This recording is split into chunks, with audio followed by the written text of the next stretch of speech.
Pardon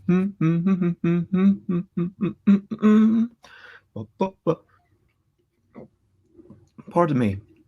Boards.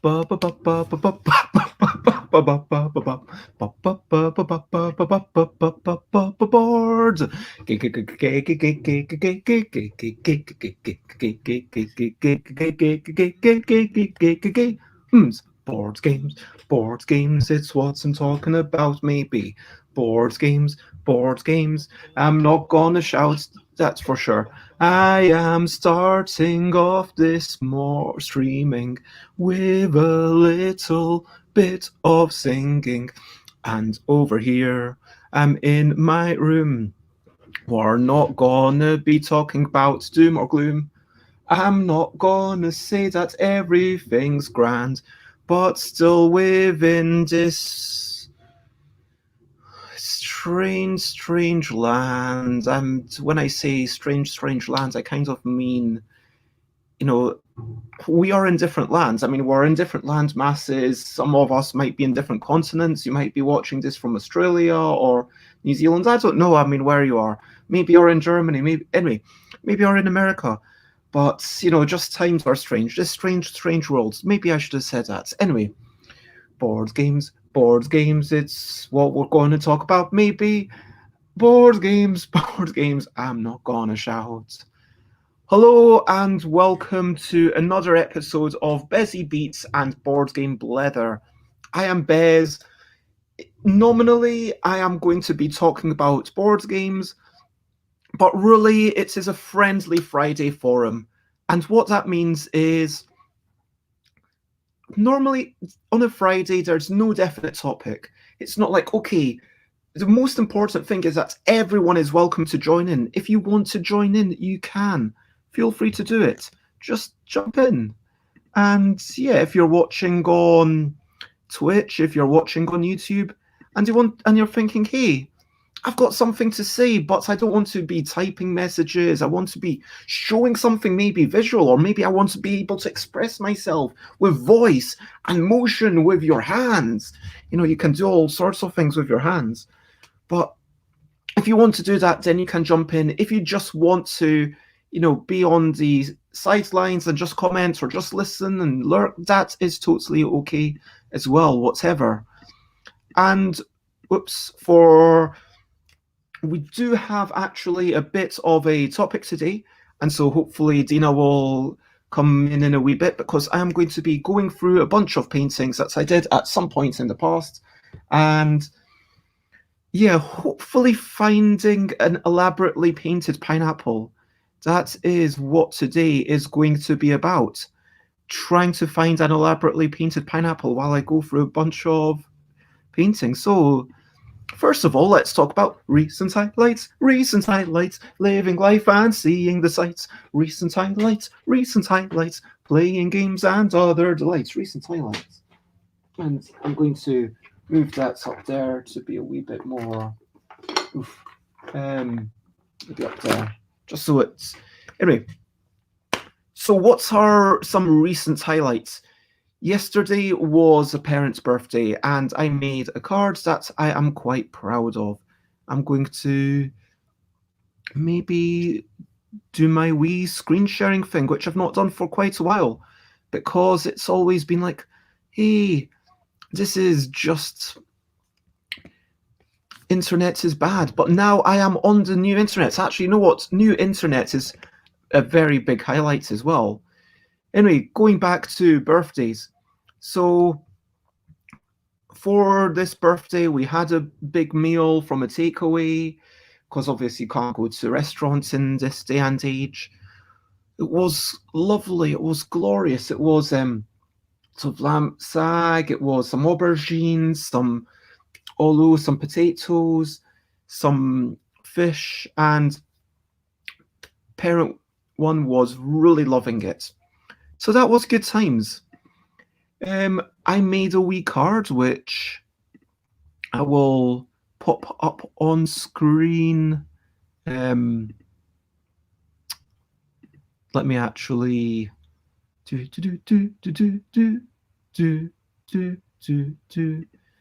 let me stop that screen, and I'll start it up again in a minute. And hello, Prey. It is lovely to see you. We're just talking about recent highlights. And so my recent highlights being the internet and parent number one's birthday. And there we go. Now I can show you the cards that I made for their birthday. So yeah, I was quite happy with that. And there you can see a wee detail from it. So I kind of shaded it all in blue, and then I drew wee circles in pencil.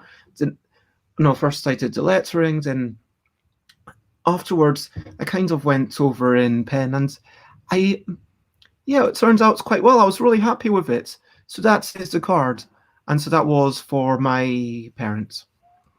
There were also some presents. The presents were basically a whole bouquet of flowers that you don't quite get the gravitas of just how many flowers there were. Like, it was so much, it was put into 2 vases because it was just too much for 1 vase.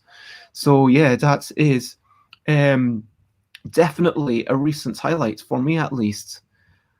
And so yeah, I'm glad. Oh, thank you, Nicholas. I'm happy to hear you say so. And yes, boom, yes, for fast internet. Anyway, I wanted to also show a photo that I've not put onto the Twitter. See, this is why I should really just put things onto the Twitter beforehand and get everything ready. But that's your birthday card. Oh, hello, Jess. Oh my gosh. Hello, it's been ages since you dropped in. It's lovely to see you. It was kind of I hope that you're having a good Friday night, is it, over there in Thailand? And hello. And so Prey ordered flowers for a friend whose husband just passed. I'm so sorry. So lots of love, and I hope that your friend is generally doing okay, and lots of strength and love and thoughts to your friend Prey. So we've got people from Italy, from America, from Thailand. It's so national, and we've got whoops, didn't mean to do that, all over the globe. So why is it? Okay, I need to pause it for a moment. The next thing I wanted to show you was a game of rummy. So we played 4 hands of rummy, I want to say, because it's one of my parents' favorite games, and much as it's not my favorite game by any means, but it's a way for us to spend time together. Do you know what I mean? And so, yeah, rummy. One of our hands, parents A, managed to get 3 jokers, managed to get 2 jokers in their starting hand, apparently, and then pick up another one off the top of the deck. Then managed to lay everything down in one fell swoop on turn 2 or 3, and even discarding a joker just for the sake of it. I had never seen something like that, so it was literally a photo finish. So there we go, that was the photo because of the photo finish. I mean, not because it was close or anything, just because it was so obscene. Rummy, to my mind, it is very much a game of luck. Yes, there's a bit of paying attention and there's a bit of making sure that you're not messing up, but generally it's, yeah, you've got to be willing to take that time to solve that wee puzzle, but then generally just, I don't know how to put it. Yeah, just ride out the luck and see, hey, I'm probably not going to even get to put down my cards at all this time, because, and in a sense, these kind of luck-based games are fine because they teach you to deal with that. They teach you to deal with, oh, I've just got a terrible hand, or hey, I've got a brilliant hand and I'm going to win, but it's not all down to me. It's down to the luck of the draw. You know what I'm saying, right? Anyway, so yeah, does anyone want a sandwich? Asks Jess. I'm okay, but thank you very much for offering. And Jess loves rummy. We've been playing games together every day to keep her spirits up. That sounds lovely, yeah. When people are going through difficult times, whether it's because they've been bereaved or whether they're just feeling lonely or whether they're struggling at work, whatever, it's so important to be together and spend time together. And that's why, we end up playing rummy, and yeah, I might talk a wee bit about my city. And guten Morgen to you too, Alex, of playing rummy and gin rummy, and everyone loves rummy, and well, at least 2 out of the people here. Yeah, it's fun with the right people. Mm. You know what? Maybe in the agency to luck scale, I'm just someone who really, really likes agency. I'm not going to lie. You know, after we finished our read through of the Warlock of Firetop Mountain, I do kind of go off and explore all those different options. I want that agency. I like that certainty. I don't. I've got a low tolerance for luck, maybe, and so yeah, I admit that my tastes are obviously my own. And Stream Elements reminds me to stretch a wee bit side to side. Wait. So if you want to join me in a wee bit of stretching, feel free to join me or not. It's entirely your prerogative. Stretchy stretch. And I like it to have fun with people, to spend that time and have fun seeing who gets the cards they need. Some people love luck-based games such as Prey. And yeah. Oh, so that sounds lovely. Jess is going to be doing some playing of rummy.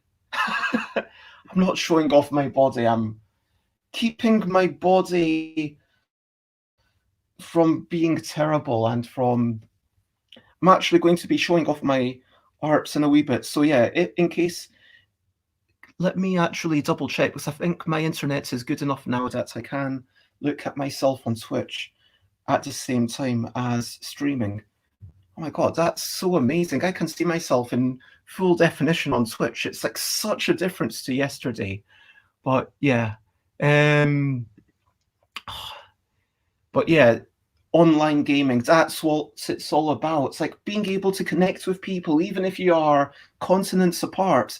You can find times to be together. And I hope that that really does well and brings you together. Lots of love, Jess, genuinely. And in all seriousness, even though I did draw that card to give to my mum, like the sentiment is genuine, and I do hope you had a wonderful birthday. If you want, feel free to let us know what you got up to. And so, yeah. Nicholas says, I wouldn't play rummy if I'm in a gaming mood. It's... Maybe I need to slow myself down sometimes, and maybe rummy is a way to remind yourself of that.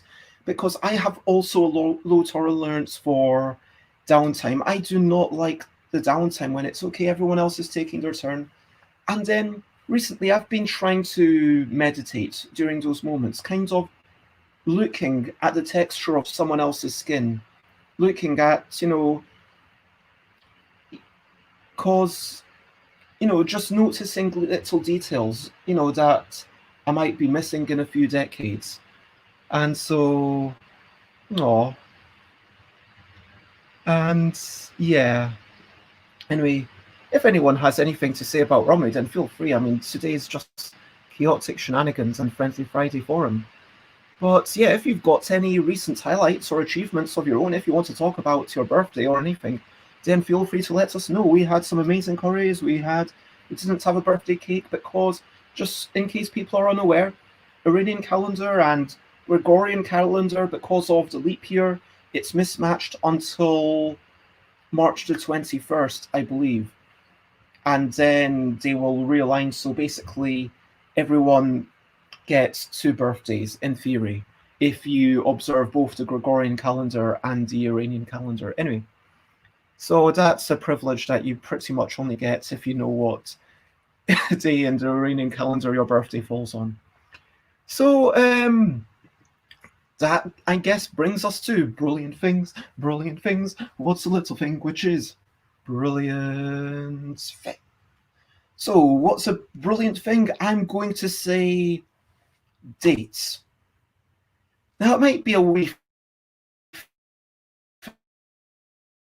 strange, but special thing happened on the 15th of January, or this special thing happens on 1st of August or 13th of August, or this date and that date, and having cause for celebrations and having a reason to say, hey, this special thing happened, and so we're going to get together and do a wee bit of a celebration. I think that's pretty darn brilliant.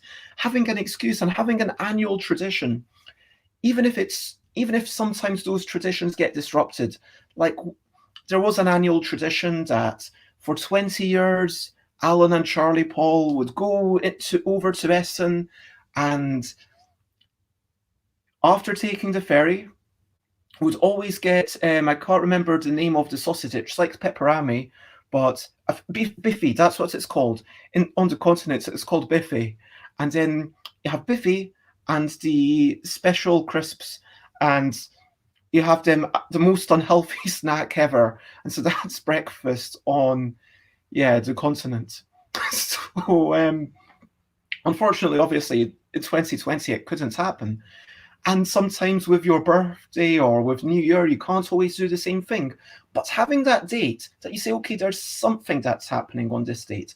There's something that we're going to do on Hogmanay. There's something that I'm going to do on my birthday. Even if I don't have my family around, okay, I'm going to do something. Okay, I'm going, you know what I mean? And so having a date in the calendar that we celebrate, even if it's like a week later, and hopefully the person's like, okay, I forgive you because it's a weekend a bit later, but at least you wished me. And Prey had a great birthday last week. Awesome. What did you get up to? I hope that you I hope that you enjoyed yourself. Oh, Capricorn loves. We only had semi-lockdown here for a month, so I could still go out on my birthday. Usually I'd have 10 to 20 friends at a restaurant, but this year just 3 close friends at an open-air Italian restaurant with a beautiful garden. Couldn't choose between pizza and bolognese, so had bolognese pizza. Oh, so like a pizza with the bolognese sauce, like, so you mean like it's got the tomato sauce and the meat? Like, did it also have mushrooms? Like, that sounds really good. Anyway, it was supremely good. This restaurant has been on Thai TV. Let's go there, Bez. Yeah, when I get to come over. I mean, we'll see how, this all works, because, 2021 is looking like it's going to be a year of lots of issues in the UK. And, it is, proper lockdown. It's, worse now than it was back in March. It is, as I understand it, the past month, it's been the worst it ever was. And so, that's not good. But, I am definitely planning on meeting you out in Thailand, but it might be, I don't know, a year away, who knows. But, Oh, thank you for shedding a tear for us. And meat and sauce and mushrooms, that sounds amazing. Pray for their birthdays. Speaking of things that happen every year and we can observe a date, ordered a bunch of small things from Amazon to be delivered on my birthday, says Pray. I had forgotten what I ordered, so I got to open surprise gifts even if they were from myself. That sounds lovely. Oh my gosh. Do you want to share any of the best surprises? I mean, it's totally okay if you don't. And I'm going to just make sure I've turned off my phone. And that is indeed a brilliant thing. If you have any questionably quick questions, feel free to fire them in. Otherwise, I generally say, hey, what time is it and where are you? In as much or as little detail as you would like to say. I am in Glasgow. I am at a highish altitude. I'm on the 3rd floor. I can see over yonder rooftops. It is beautiful blue skies. It was beautiful sunrise this morning. I'll be putting up those pictures onto Twitter later on. And it is 10:19. So where exactly are you? And how's the weather? How are you feeling today? Nicholas has feelings about the UK government. And Prey, who had fun with opening all these small presents, Found lots of markers, pens, and coloured pencils. Sharpeners. Oh, I need a sharpener. Puzzle books. Small card games. Oh, nice. That sounds lovely and delightful. And so feel free to ask me things. Feel free to tell me what city you are. I mean, I know that Jess is Bangkok and Nicola to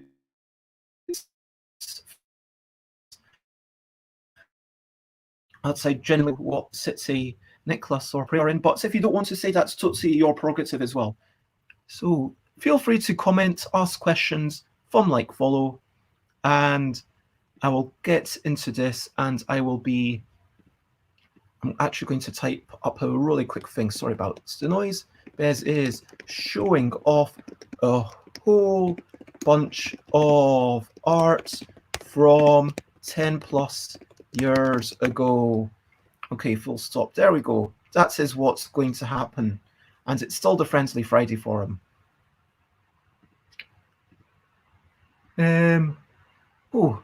So Prey is in Texas, 4:20 a.m.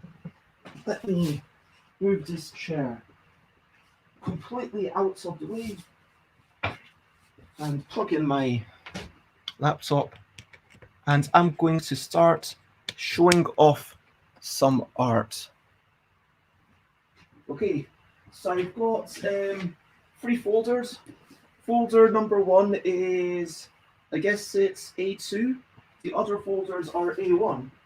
So I honestly do not know what is in here. I feel like, I wonder if I should open my Instagram and kind of come in. Would people like me to use my mobile phone to try and multi-stream?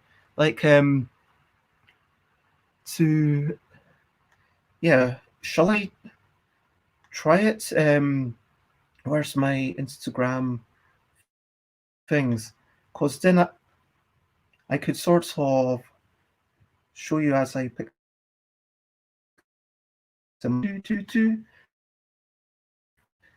Find my stream link from my pictures that I sent to Kat, who will be to turn my phone internet back on. And now I'm going into StreamYard, and I'm going to add myself. Copy. So, yep, hopefully you will be able to see it a wee bit better, and I will put them up this way.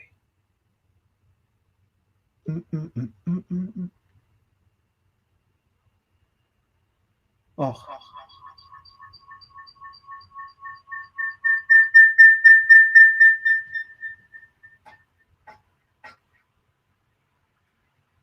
There we go. Put in the headphones just to stop it from making any noise.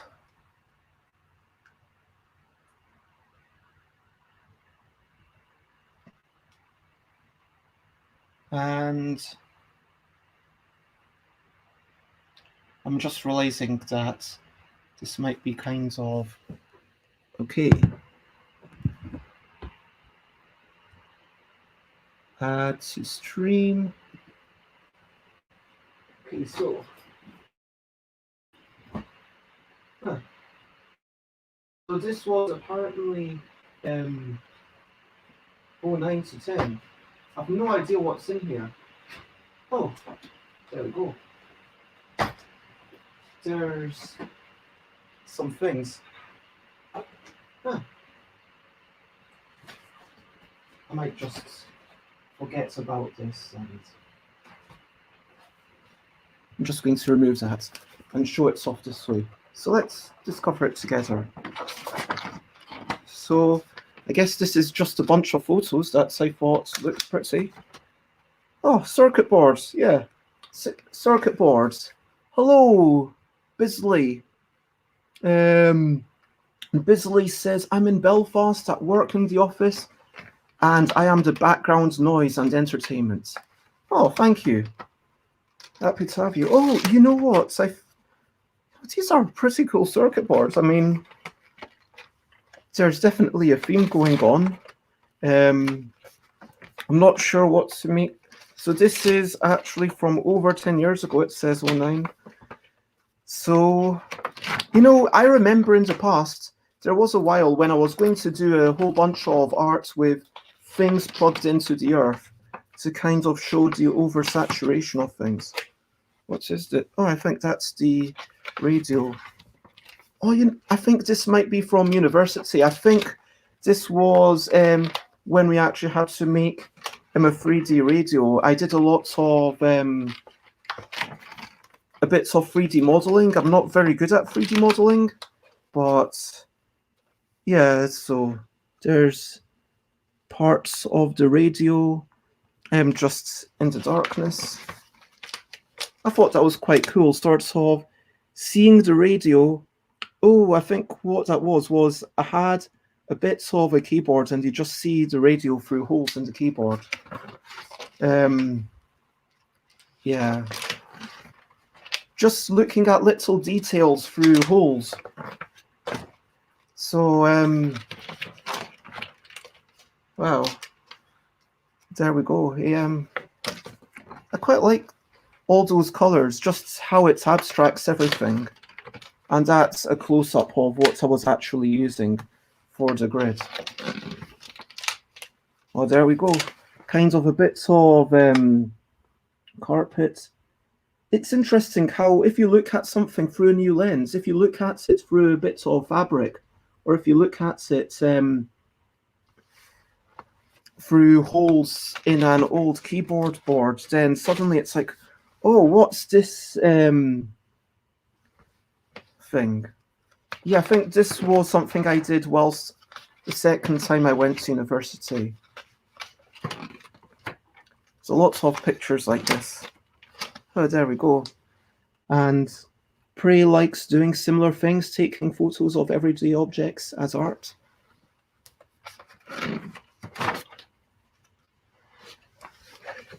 Getting heavy on one side.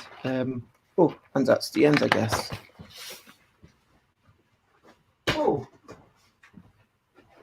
Oh my gosh. I actually forgot about this. There's a bunch of wee robots who are all plugged in, and some of the robot, it's kind of meant to be a statement on humans and kind of how we are over-consuming like all the power. But yeah, that is that. So like people are giving birth and like overpopulation. And here's one just about, yeah, cars. And the idea was that I had an actual idea where they would all fit together like a jigsaw puzzle. So let's see. If my idea was that hold on, everyone would sort of be drawing little bits, and it might all be in different styles, but then they would all fit together and they'd all be on one wall. And then in the end, it would all kind of be plugged in to an actual plug, but then it would kind of, the plug would become a 2D representation of a plug. I honestly don't know what's in this book. This was a book that we had to change. Oh, there we go. Yeah, it was we had to, B is for bed, I guess. I don't know. C is for cash. D is for drinks. I don't know. E, I don't know what's. Economy. Yeah, it looks like some sorts of work. And F for fabrics. G is for gossip. I don't know. H is for hotel. Oh, I guess. Oh, hello, Rob. This is just some old pictures from ages and ages ago. I've no idea even what J is for Jack or... Oh, F might be for fashion. That makes a lot of sense. F for fashion, that's probably what I was thinking. K is for king or kingdom. L is for lamp, yeah. Lamps, there we go. And M is for... I don't know what that is. We can definitely... I mean, I can clearly see it's some sorts of video games, and I like my colouring, if I may say that. I mean, hopefully that doesn't... I like that colouring of that page. N is for notebook, clearly. O1.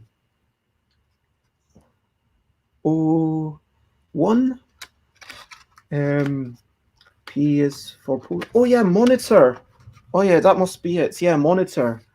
Bisley suggests M is for monitor. That makes loads of sense. And yeah, P is for post. I like those colours. I mean, man, I should do more painting. Should get back into it. P, Q. Q is for question. R is for restaurant. Oh, check out the way the wee napkin's been rendered.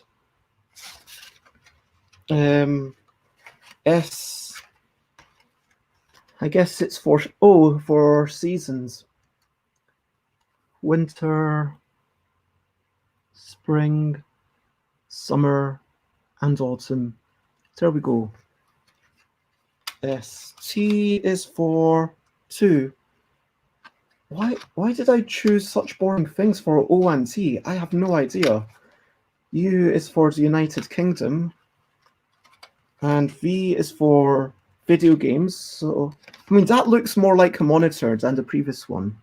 I should have done... wait, V is for video. It's actually just a videotape. It's not video games. It's just a videotape. I was completely wrong. W is for the world. And X... I guess I couldn't think of something. Y... I have no idea what's going on here. I mean, there's a lot of bullets. U and Z is that Zimbabwe? I have no idea. It was originally a Daily Telegraph business enterprise book, something about conferences and meetings. It wasn't. X is for unknown. And did UK not include Northern Ireland? You know, it's only included. Yeah, you're right, actually. I'm sorry. It doesn't have a wee fraction of an island, I'm sorry. But yeah, that is that. And this is personal project, visual diary. I have no idea what's in here. Oh, it looks like... should I get my phone back? I'm going to get my phone back. Why can't I... I wish I could flip this camera while I'm on. That's the only thing.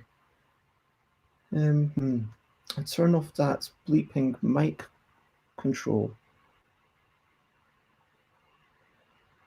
Wait. Okay, I'm going to just try refreshing. Zuid Africa. No, it's... there's definitely... I don't know if anyone recognizes that flag. I definitely would have done the flag properly. And thank you, Rob.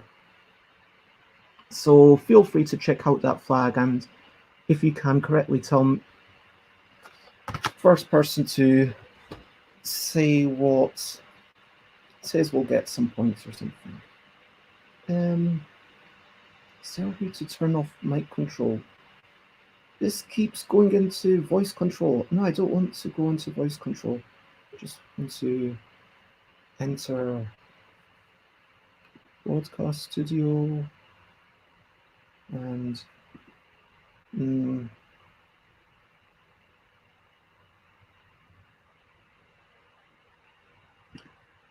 Oh, never mind.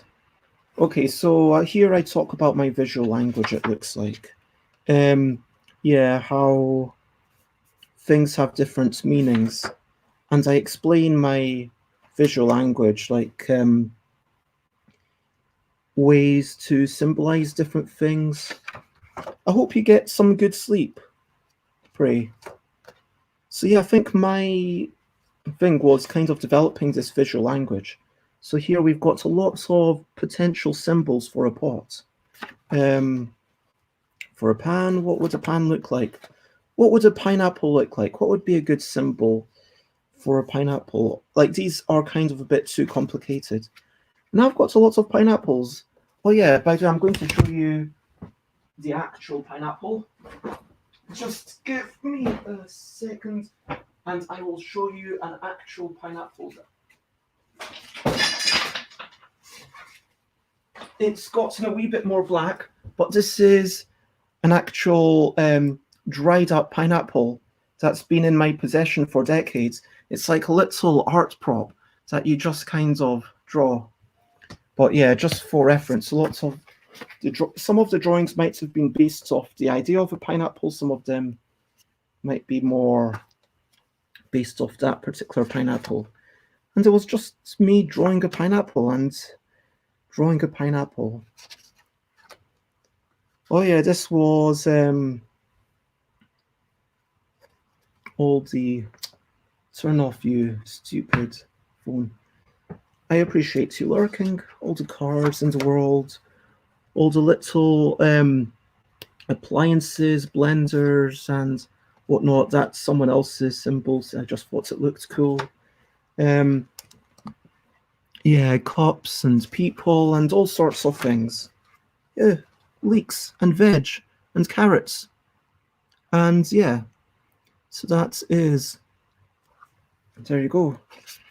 I guess that looks like cucumbers. And how would I represent couscous? Like, how do you represent couscous? Because it's a really hard thing to draw. And yeah, how do you represent something to... And then, yeah, explaining that this arrow means something becomes that, or something. So because this is a double arrow, that means that the double arrow of the cow brings about liquid, and then the liquid, because it's a single arrow, it turns into butter. And so yeah, that was sort of an idea for the world. Can't remember what that was about. I hope that by repetition, the idea of overpopulation speaks for itself without any established symbols. No, it really didn't, unfortunately. In retrospect, yeah, I feel like what does this say? A cautionary message using a few things. Okay, so humans influence explosion. Okay, so that's what we're all influencing, and then all those things make us unhappy. That's what it's saying. So we are bringing about our own unhappiness. Oh yeah, that was kind of... So the idea was that there would be the world and then all these things plugged into it, just to think, hey, maybe it's a bit on the nose, but that's a thing that we could do. Oh yeah, that's actual fabric that I sewed into the paper. I thought that was kind of cool.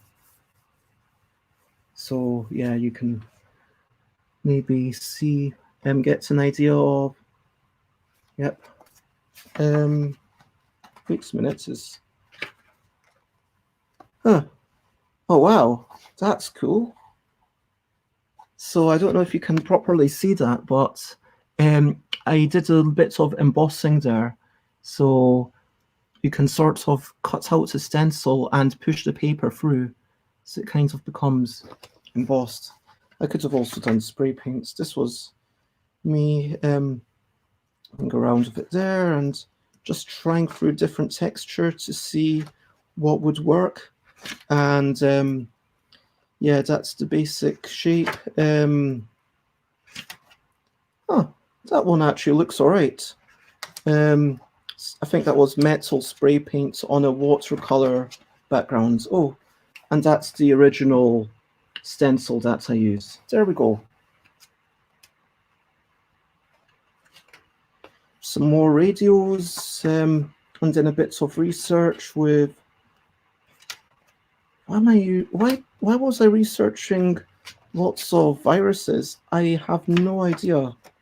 And maybe the whole humans are taking over the world. Oh yeah, that's a picture that I have over there. I just thought these X-rays pictures were really cool, like taking X-ray pictures of things. And then this is I'm not sure if there's a lot of more research. Wow, lots of X-rays. And yep, that is what's in that book. Now, let's find out what's in this sketchbook, I guess. This says sketchbook number 1. If I'd seen that, I would have looked at it first. So this is Visual Creative Sketchbook 1 of 2. There we go. Okay, so I've got my wee statement. And I think this is going to be mainly photos here. Yep, it is entirely all photos. It's just about digital things and, you know, oversaturation of stuff and old keyboards and the insides of monitors and yeah. Do you remember all those old keyboards with the proper clicky-clacky bits? Does anyone still have one of them? You know, like the old keyboards that you properly push down, as opposed to these modern keyboards with like little plastic bit that goes down maybe a few millimeters at most. Yeah, just written keyboard with bits from an old keyboard. I don't know why I destroyed that keyboard. I mean, presumably there was some reason. Presumably, oh, Nicholas has one a lot like that. Okay, I think this was just me messing around with colors on Photoshop and yeah, playing around with it and having fun. So yeah, this is not the most exciting or accomplished things. I'm sure I have a couple of those keyboards still. I'd love a bamboo one. It'd be a luxury for no reason, says Bisley. This is a bit dark, but this is just a big pile of keys. Yeah, it didn't come out that well in the print, but yeah, I love just big piles of stuff. I think it looks cool when you've just got a big pile of things and it's like, wow, check out this big pile of these things. And it's like, yeah, these were the little rubber bits that were underneath the clicky-clacky keyboard. So I was like, these look kind of weird. I mean, if you put them in a grid, it's like all about. I quite like this sort of repetition, this doing something over and over, and for me, it's quite pleasing. I mean, in a way, board games are all about repetition. It's like you've got the core gameplay loop, and then you do it over and over, and then, you know, whether it's another hand of rummy, or whether it's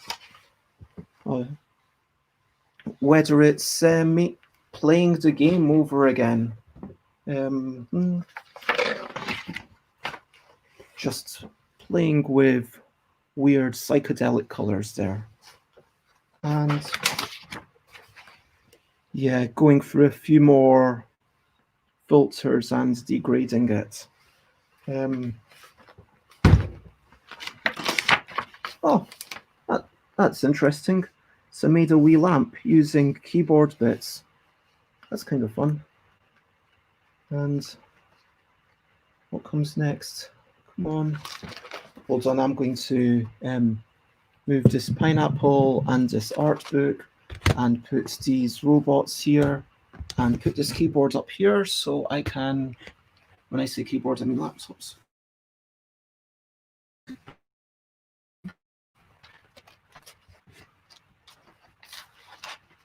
It's just getting, that actually looks pretty cool. Maybe I'm just kind of being arrogant, but I quite like that one. And yeah, more pictures. I think there's a joy in just experimenting and seeing what looks good. And you've got to have a playfulness when you're creating. I mean, whether you're creating a visual thing or whether you're creating a game, I'm just kind of vaguely bringing it back to games because I'm ostensibly a board game podcast. But yeah, whether you're creating a visual work or a game, it feels like you have to be playful and just see, okay, what's working. You can come in with this initial vision of, okay, this is what I want to make. But sometimes that looks, and let's just share these inner bits of a mouse and see, oh, that's actually worth keeping. And yeah, I'm actually glad that I kept these folders around. So yeah, more mouse pictures. And that is that for. And then I've got, this looks like a lot of figure drawing. I'm going to go and let's see if I can tilt the camera down and trying to make it marginally more okay, so there's quite a few pages where I didn't have anything.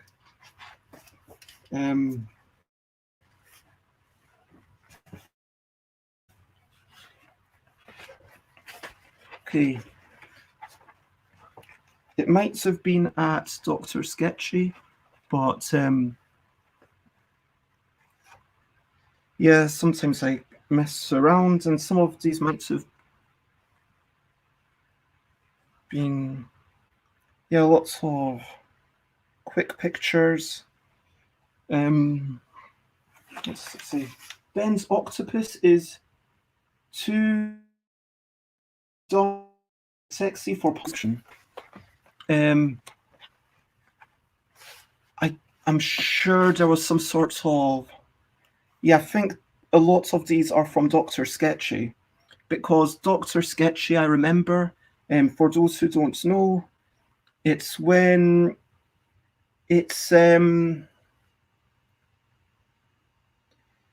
yeah, you have wee things and it's sort of life drawing, but you have more interesting props and sometimes, and it says obviously the poses that people can stay in for a while, but might be like with bicycles or whatever, rather than just have a nude model and literally nothing else, which can be sort of boring. And I really like the really short poses that were maybe 1 or 2 minutes. And so, yeah, that is what's going on there. So there's a bit of a spine, a bit of a, I guess.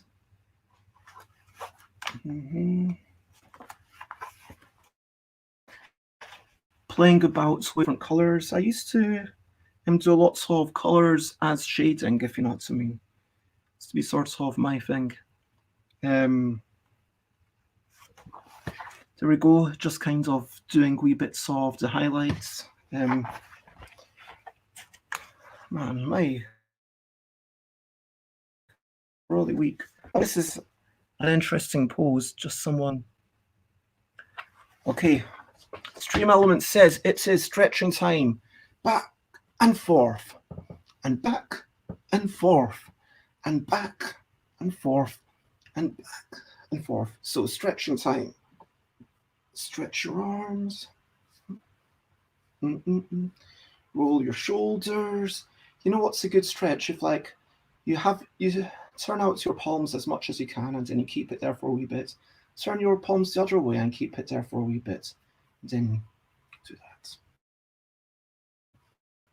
that. Anyway,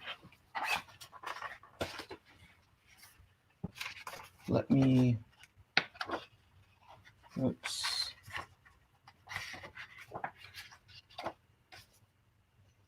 Let me try and tilt this a wee bit more, so I can stand a chance of. I mean, it's interesting because none of these pictures are particularly accomplished. None of these are amazing or anything, but sometimes just giving yourself the permission to use a really big book and be like, yeah, I'm going to use a really big book. It allows you to kind of play around and just have a bit of fun with things. And I think it's really important to sometimes let yourself use paper and let yourself use destruction as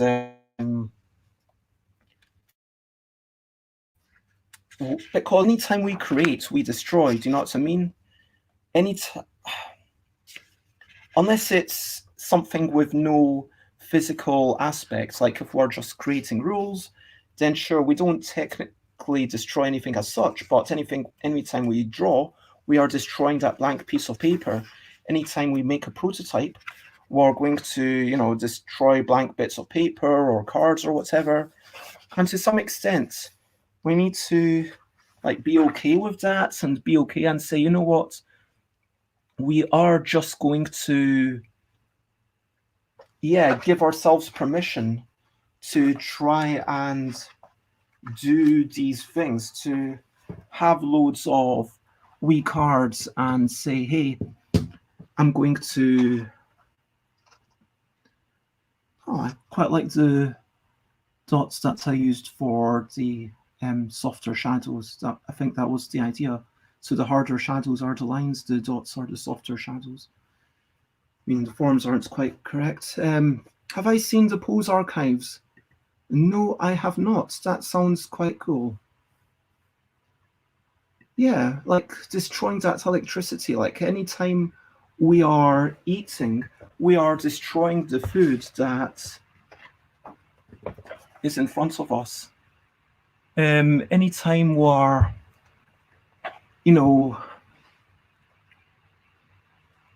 making an idea, we're destroying the possibilities that aren't there. And it's like, but there is... Maybe I'm overstating it from a philosophical point of view. But it feels important to note. Hold on, can I? I'm going to try one more time to get my phone working, because that would be so much easier if I can get my phone working and then have the book on the table. But come on, use my camera. Don't just be a black screen. Allow. Yes, please. Okay.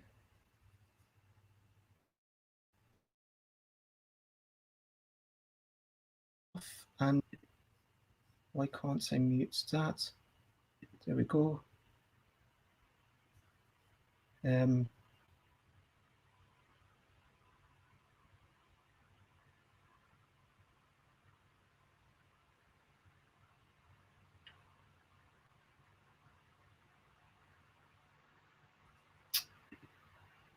Oh, it keeps going to voice control.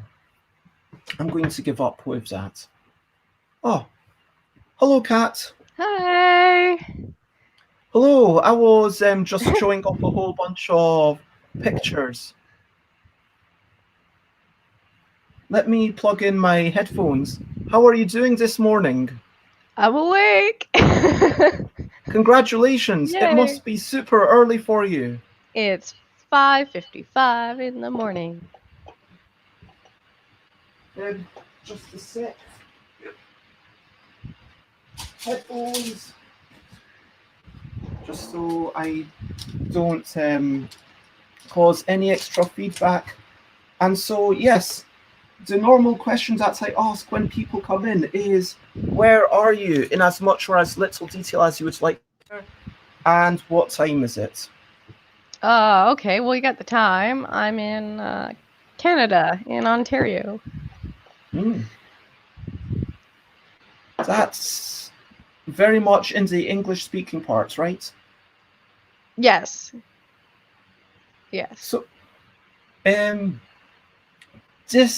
so are you always waking up at the wee hours of the morning, and why? Husbandman usually wakes up early for work, so the alarm goes off at like 5:30, and then the little one usually wakes up at 5:36 anyway. So, yay! Fair enough.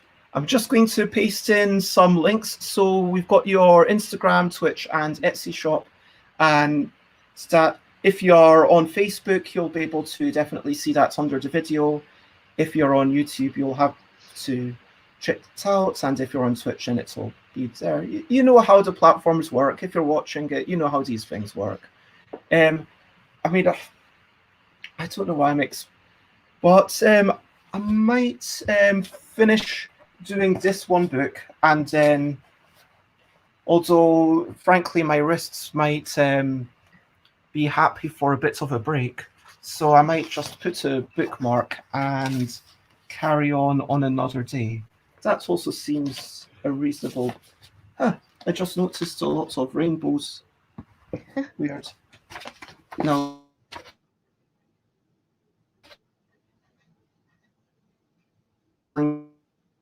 Actually, me drawing anything. I like lots of colouring. But yeah, board games and video games and craft. Yay! Everything. These are some things that you enjoy in some capacity. Is that not true? Yeah. I'm very crafty. And just to give people an idea, I saw Cat on Twitch. I think it was because Runa maybe raided Cat or someone else raided. And Runa sounds like she probably did. And I think at the time I was like, oh, what's this Stream Raiders thing going on? And I think afterwards I kind of was like, oh, let me try and level up the people. And I found another couple of streamers via that, but it was actually. So for those who don't know, I know this is a bit of a tangent, but can you explain what Stream Raiders even is? Okay, I will try. I'm new to it too. Stream Raiders is kind of it's a little simple game that Twitch has for streamers. So the streamer can be the captain of this little army on the screen. So this is a little 8-bit dude. And then the streamers can add their little guys on when they start out. And the more they participate, they get more scrolls to level up to be stronger. It's just a fun, neat way to interact with some of the people. That's all. It doesn't take too much work to do. It's quite a low investment, grindy game that you could call it. And yeah, it's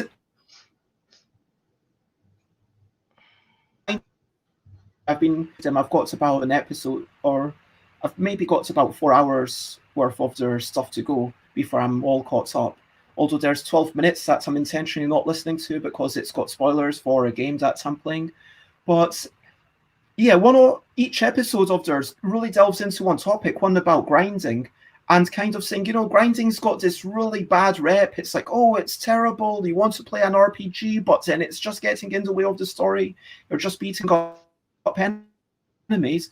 But sometimes when it's like, this isn't pretending to be anything else. It's just you keep playing and then you level up your people, and it's can be seen as quite relaxing, and it's yeah, it's not, as long as you're honest with yourself, as long as it doesn't get in the way. And if you're enjoying that grinding, then that is a joyful activity. And more I've come to the realization that games and everything get so much in the eye of the beholder. Like the amount of agency that you might feel, like the whether you feel like you're empowered by rolling a die. Some kids think that they've got agency in Snakes and Ladders, so to them maybe it's a game. And if you are if with a grind, I would say that if you're only doing the grind to get to the end goal, then it's not really a game. But if you are enjoying that grind, you know what I mean, then it's like something to engage with and relax you and just be honest with yourself. Yeah, some games I think do the grind better. This one, because it's simple, is very fine. Another game that is basically grind, I guess, is the Monster Hunter World. Because to get better armor, you have to keep fighting the same monsters, basically, to get their parts to make your armor so that you're better.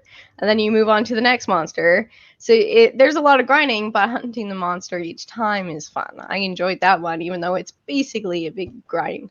But it was very pretty looking, too, so that's probably helpful.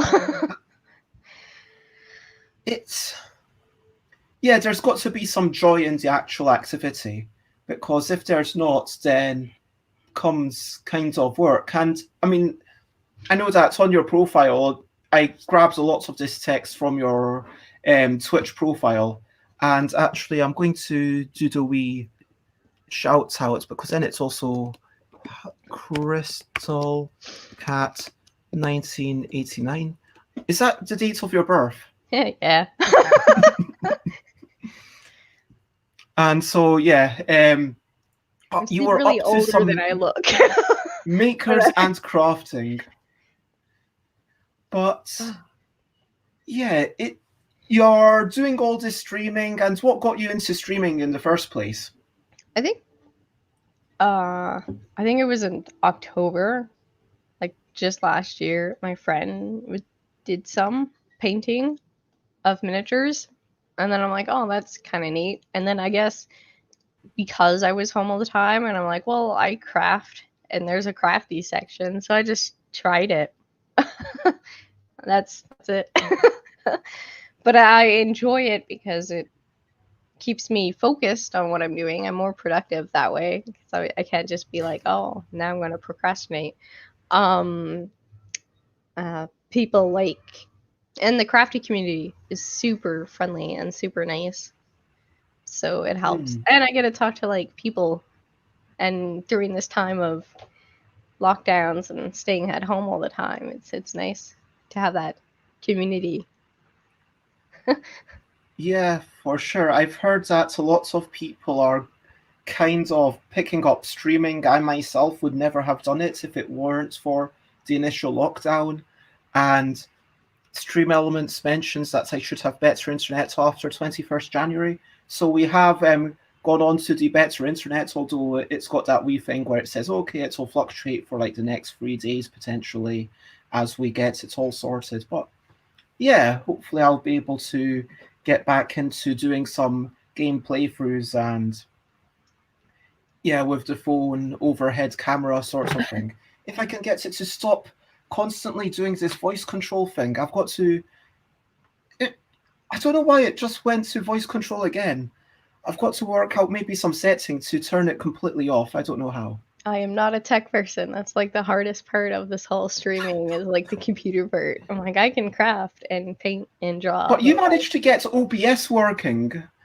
I'm using the Twitch Studio. I think it's just easier. I've looked at the OBS. I'm like, I don't know what this is.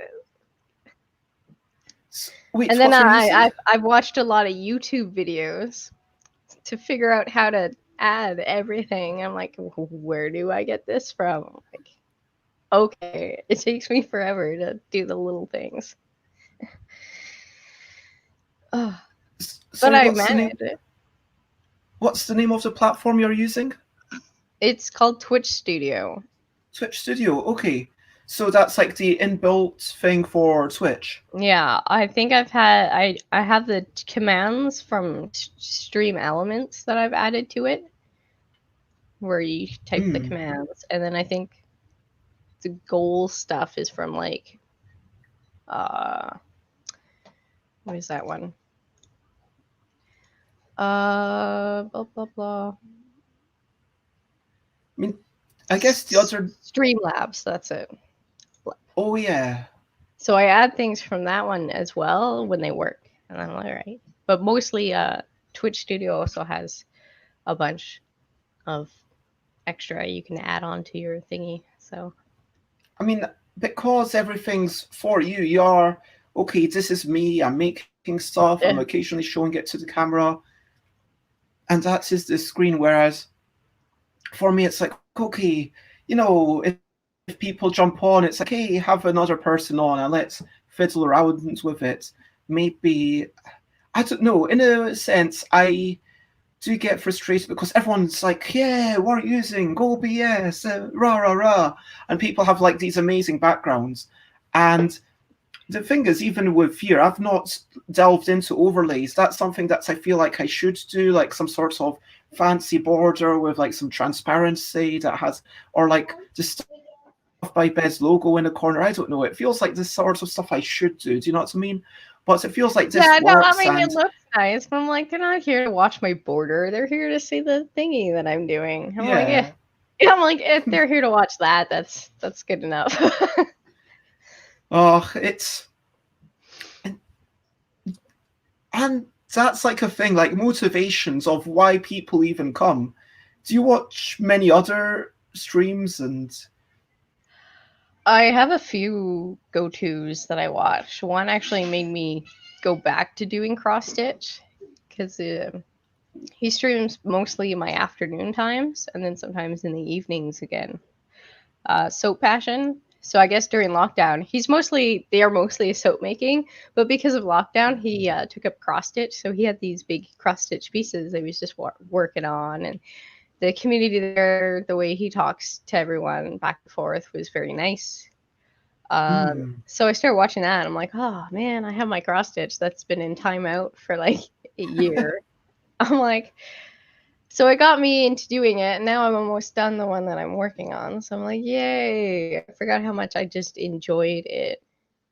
So it helps bring, and then I've had people say, oh, I really want to do this because I see you do it. I'm like, I get that feeling because, yeah. Nice. And so the cycle continues, the virtuous loop.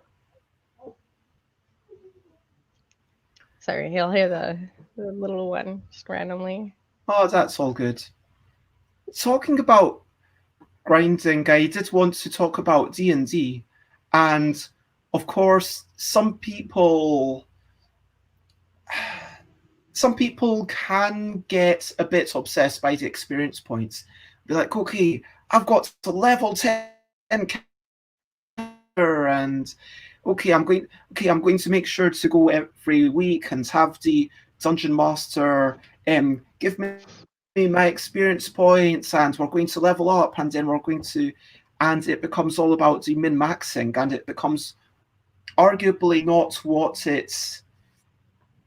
Sorry, I don't want to cast aspirations. And if you're having fun min-maxing, if you're having fun playing Dungeons and Dragons as a wargame, but I don't know, it feels like if you're not enjoying the process, if you're only enjoying the outcome, do you get what I mean? Yeah. It very much depends on the person. Some people can, they work out kind of the best character, and when they min-max, they're still like role playing, they're still in it, in the game and stuff. Because some people just like building these characters and coming up with these stories, and then there's some people that min-max and they're that guy or person. Sometimes there's always like that person in the group, but it really depends on just the players. I'm in 2 different games online right now. I think my husband's in 3 different games. What? Are they weekly? Depends. One of them, they can be weekly, but if someone is busy, then we just can't play. and that's fine. Especially if the guy running it is busy, then we can't play. But we try to do it weekly. I know one of our players is gone for like 6 months, so he's leaving soon. So we're like, oh, okay, well, good luck. So I guess So he'll that be game's back. probably never going to continue because, in 6 months' Well, time, life will be quite we can different. continue. I think we're almost done a certain spot, and then his character we could still play, but his character might just be off doing his own thing for a bit, and then he could come back if we're still. If not, then he just makes a new character, and everyone does. But it all depends. Yeah, it's all about kind of ultimately enjoying that time we spend together, right? Yeah. Are you working on something just now? Cross stitching? I do have that big cross stitch. Crafty wise. I can show you, and then the other thing here, I'll be right back. So, but I'm still talking. I'll quickly grab the cross stitch. It's just in the other room, and then I started a knitted shirt that I'm going to try to make. So we'll see. So yeah, this is the cross stitch that I started after watching a buddy do his thing. Maybe bigger. So I'm almost done. There we go.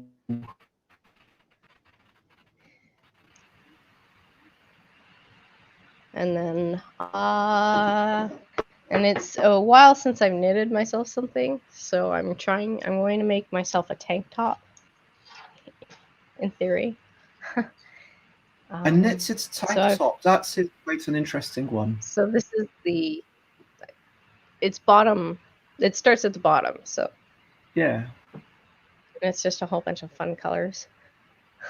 That is pretty darn cool.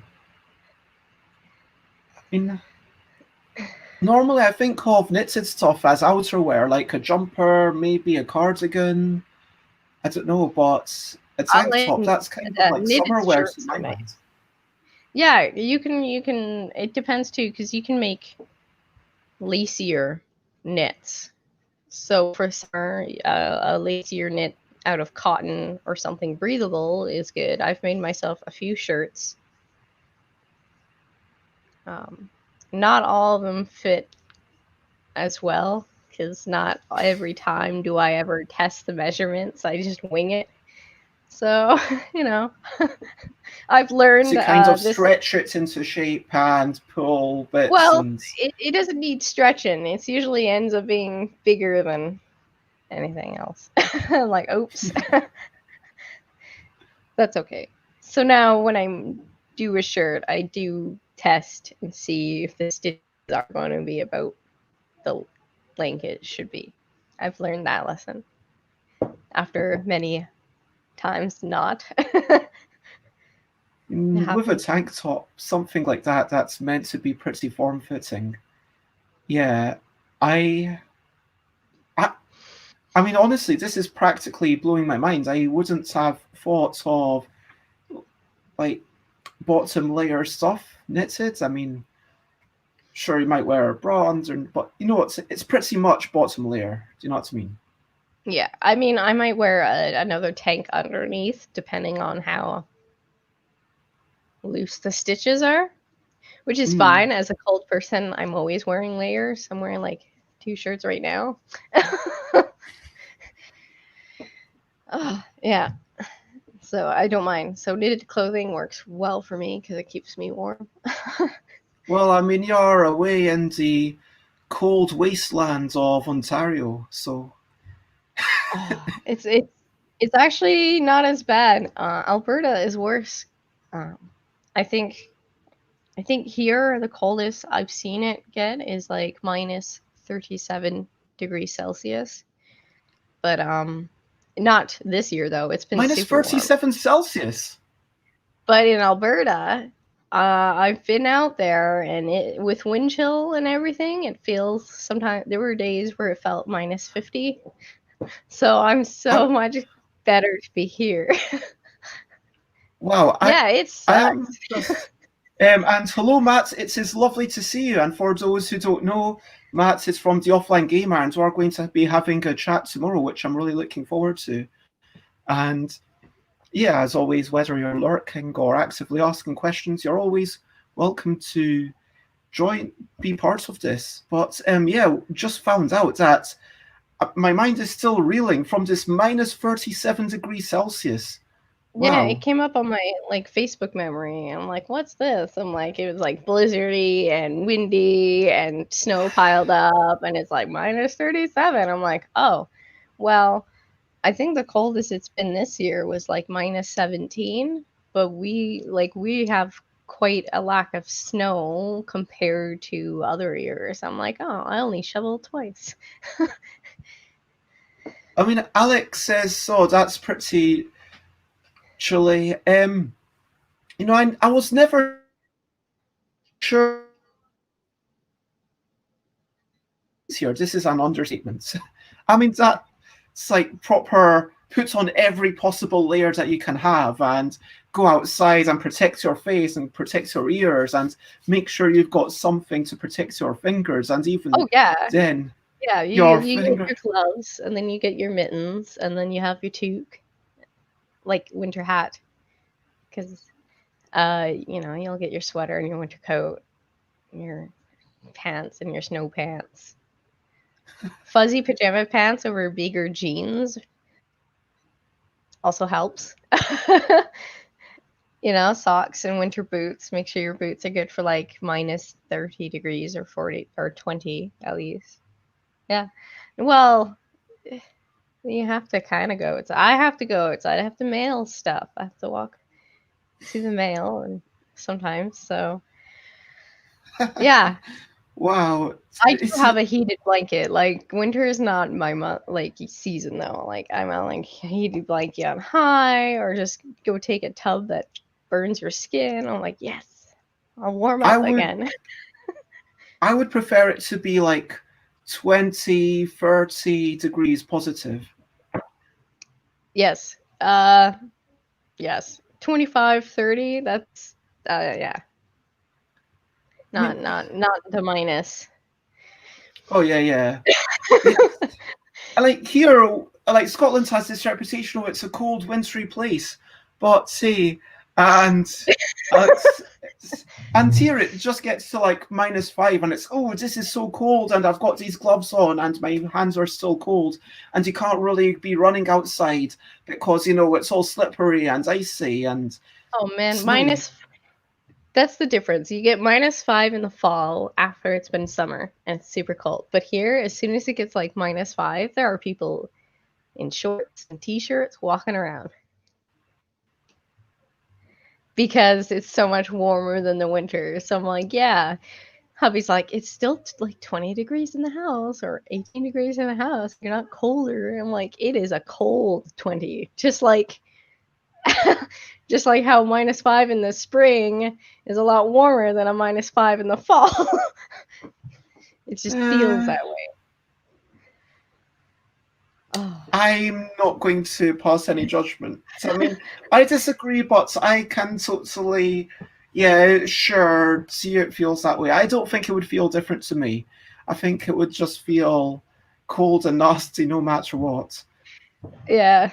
I mean, there is definitely the sense of relief. Like right now, over here, I don't know what the temperature is. I'm guessing it's above zero. There was a wee bit of frost on the ground, but yeah, I was able to have a quick run. I ran for maybe half an hour. I ran down a hill, up a hill, and then down a hill, and then I went up a hill, down a hill, up a hill. Obviously, it's the opposite way round.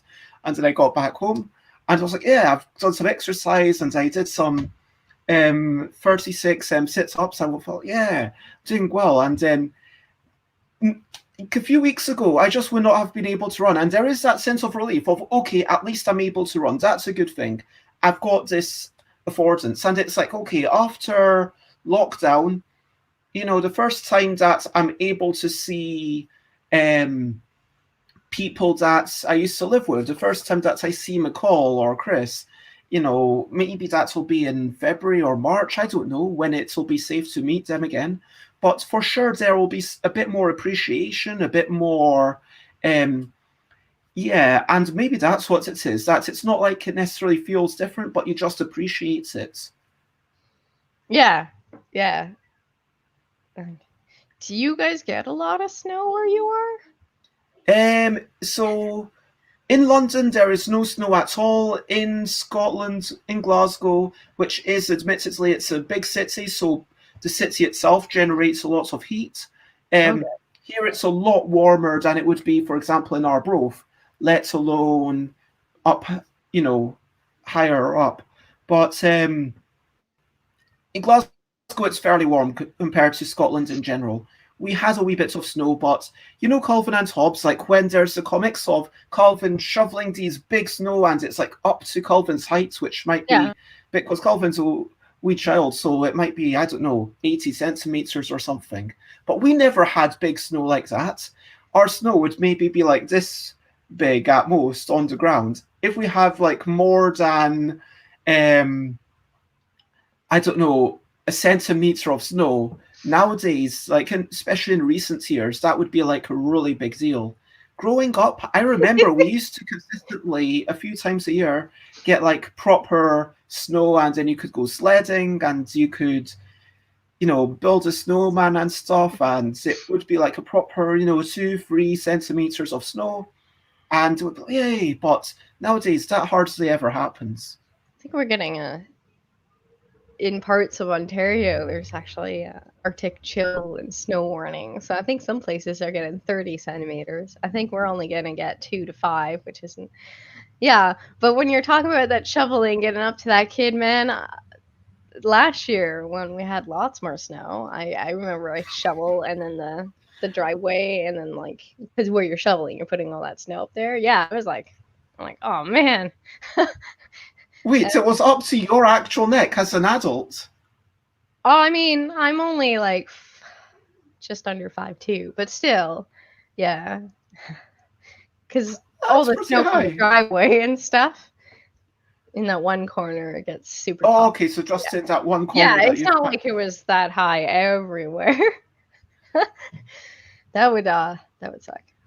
And But Bisley says Belfast is largely the same, but Northern Ireland has the right geography that you could drive for 5 minutes from any town without snow and end uphill where snow is setting.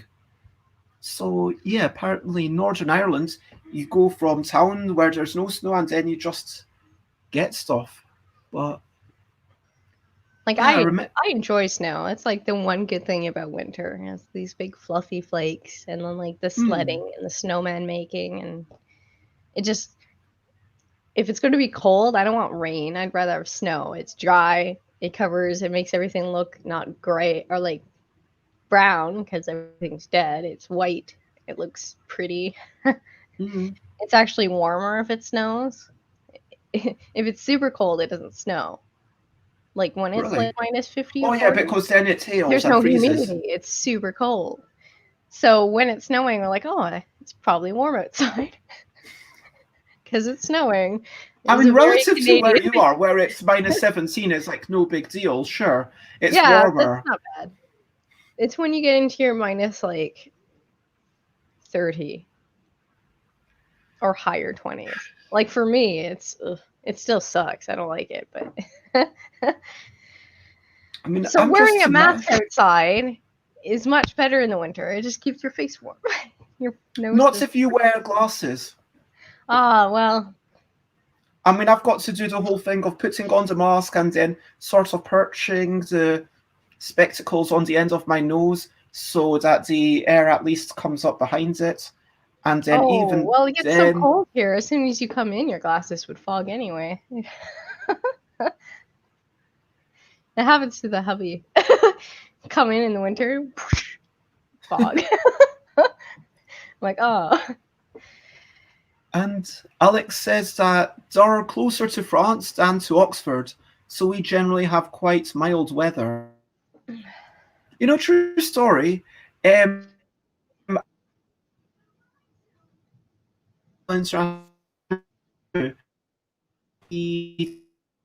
now was the first time.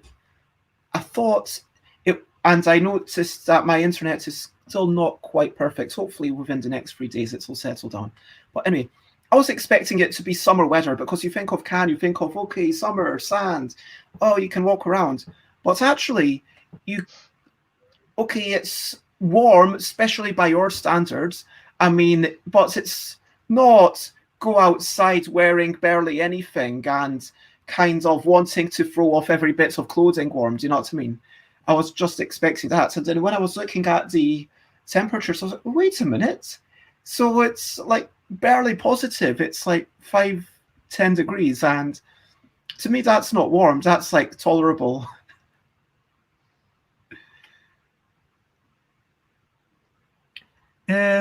Rob says, I'm close to Oxford and we generally have pretty mild weather.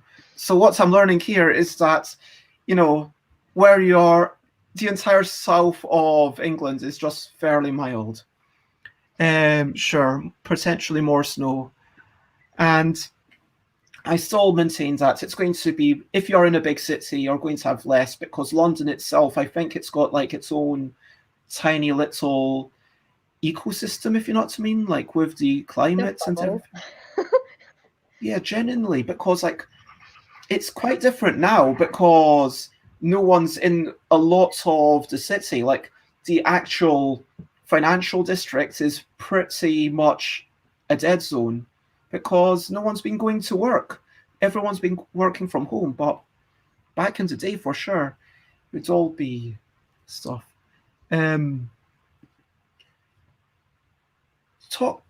Let's go back to Dungeons and Dragons and a wee bit of gaming. So, other than Dungeons and Dragons, are there any other tabletop non-digital games that you enjoy playing?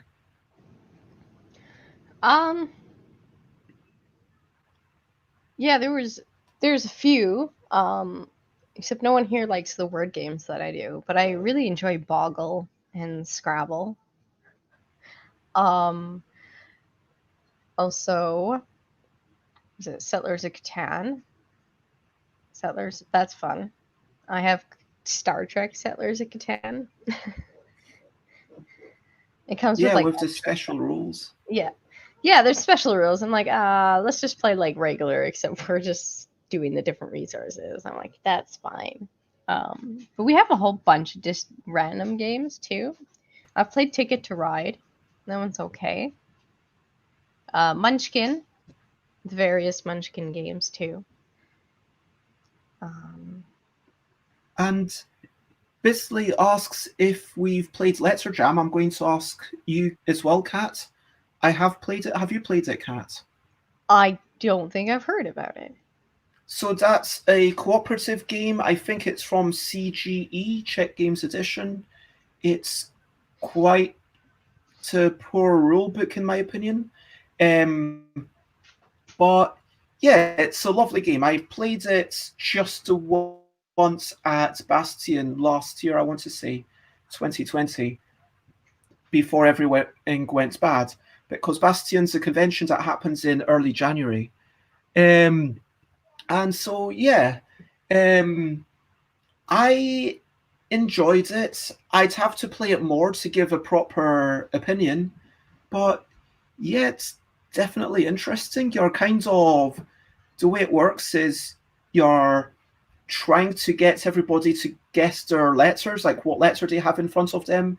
So you'll say, okay, I've got a word, and okay, that's number 1, that's number 2, 3, 4, 5. And so you're trying to make a word that uses as many of other people's cards as possible, if you see what I mean. And so let's say it's you, me, and Bisley playing, then Bisley would see our things and also some things in the middle. And so they might say, okay, Bez, you've got your letter is number 1, Kat, your letter is number 2, then I'm using 1 from the middle as number 3 and a question mark as number 4. And so then we've got to work out, okay, what word could this possibly be? What letters could our letter be? That's like the missing letter that we don't know about. And so there's a lot of logic puzzle to it. It's definitely quite different to most word games.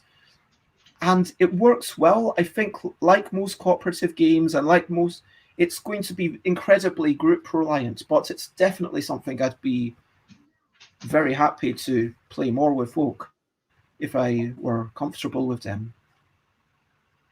Okay, Think yeah, no, that sounds fun. I like trying to figure things out. I like a little puzzle and riddly games. and Stream Elements reminds me that it's stretching time. Oh, hi, baby. So every 37 minutes, I get a wee notice There we go. that to stretch. So stretch, stretch, stretch, stretch, stretch. And There we I'm going to go really quickly to get a chair, which I down while I was showing off my art. Here, let me get this chair. Putting down a chair, putting down a chair. I can sit down pretty much anywhere, go. Yay. but it's I nicer almost to sit down on breathed a in my chair. tea. Can't breathe tea. I drink it. I think games where some games are a lot more dependent on the group playing, do you know what I mean? Like Settlers of Catan, where it's trading, that's incredibly group dependent. Letter Jam, where it's all about deduction and trying to work out what word someone knows. And any cooperative game where it's all about communication or not communication, you've got to be quite comfortable with each other. In a sense, you might argue that cooperating with someone is kind of making yourself a bit more vulnerable in some ways. I don't know if you know what I mean. Yeah, well, you don't want to, because you, I don't know, you might not want to appear dumb to some people, and that could be it. Where like your paper jam thing, if you're just trying to guess a word, but they obviously see like you could be struggling or like you're far off, then it can make someone feel like embarrassed, and you don't want to feel embarrassed in front of people you definitely aren't comfortable with. With people you are, then it's just funny. But Let me. Sorry, I'm just getting my thing for writing notes.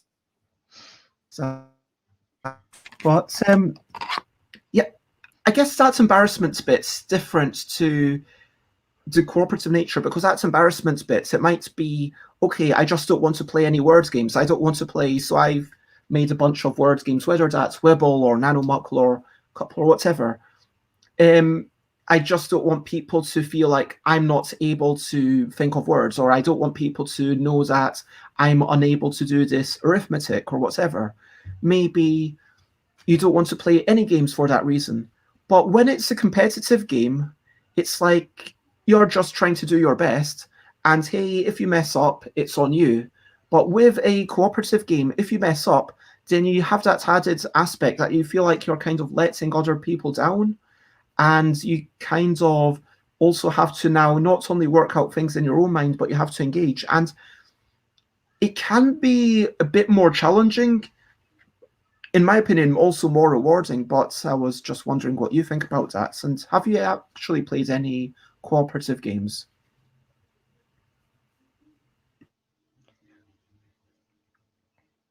um I can't really think of any in a while because we're not we have a lot of board games, but we haven't really played board games with anybody in forever. The little one is starting to get into board games, but it's very simple ones now that she is reading. um I guess technically Dungeons and Dragons is a cooperative game. We're all party members trying to complete certain goals, and sometimes some of us make silly mistakes that can. I mean, you're if you make a mistake in that game, you could have potentially kill kill your teammates. So that would suck. Yeah, you don't want to be that person that like kills your whole party. Yeah, for sure. Yeah, because my character has been accidentally killed by one of our own party members. And that sucks. I was like, well, I'm gonna go quickly walk my dog. I'll be back, guys. To go home. I'm like, Yeah. walk the dog, come back with snacks. And then they finally do a puzzle and riddle, which the guy made because he knew I like puzzle and riddles. So I'm sitting there eating, and they can't figure it out. I'm like, is this it? And he's like, damn it, I could have helped. Like, oh well, I'm dead. Yeah. So I mean, that player elimination can be quite frustrating. It can. We have one guy in our group, and his character has been killed twice since we started this campaign. Both times, unfortunately, he wandered a little too far from the party and basically got eaten by monsters. So we're like, okay, you can't. Hey, go away. Who is that? Go. I have a question. Remember that book that was on my homework? No. The book with the cats on it? Like cats in it? You go, and I'll talk to you about that stuff later. I want to see the No, go. kitty. Anyway, yeah. Oh, I forgot what we were talking about. I got distracted by It's all good. Sorry. Very no, good. no, she's yeah. She's cute. Yeah, we were talking about player elimination and just people dying and you wanting to do this puzzle and just having to sit back and eat snacks.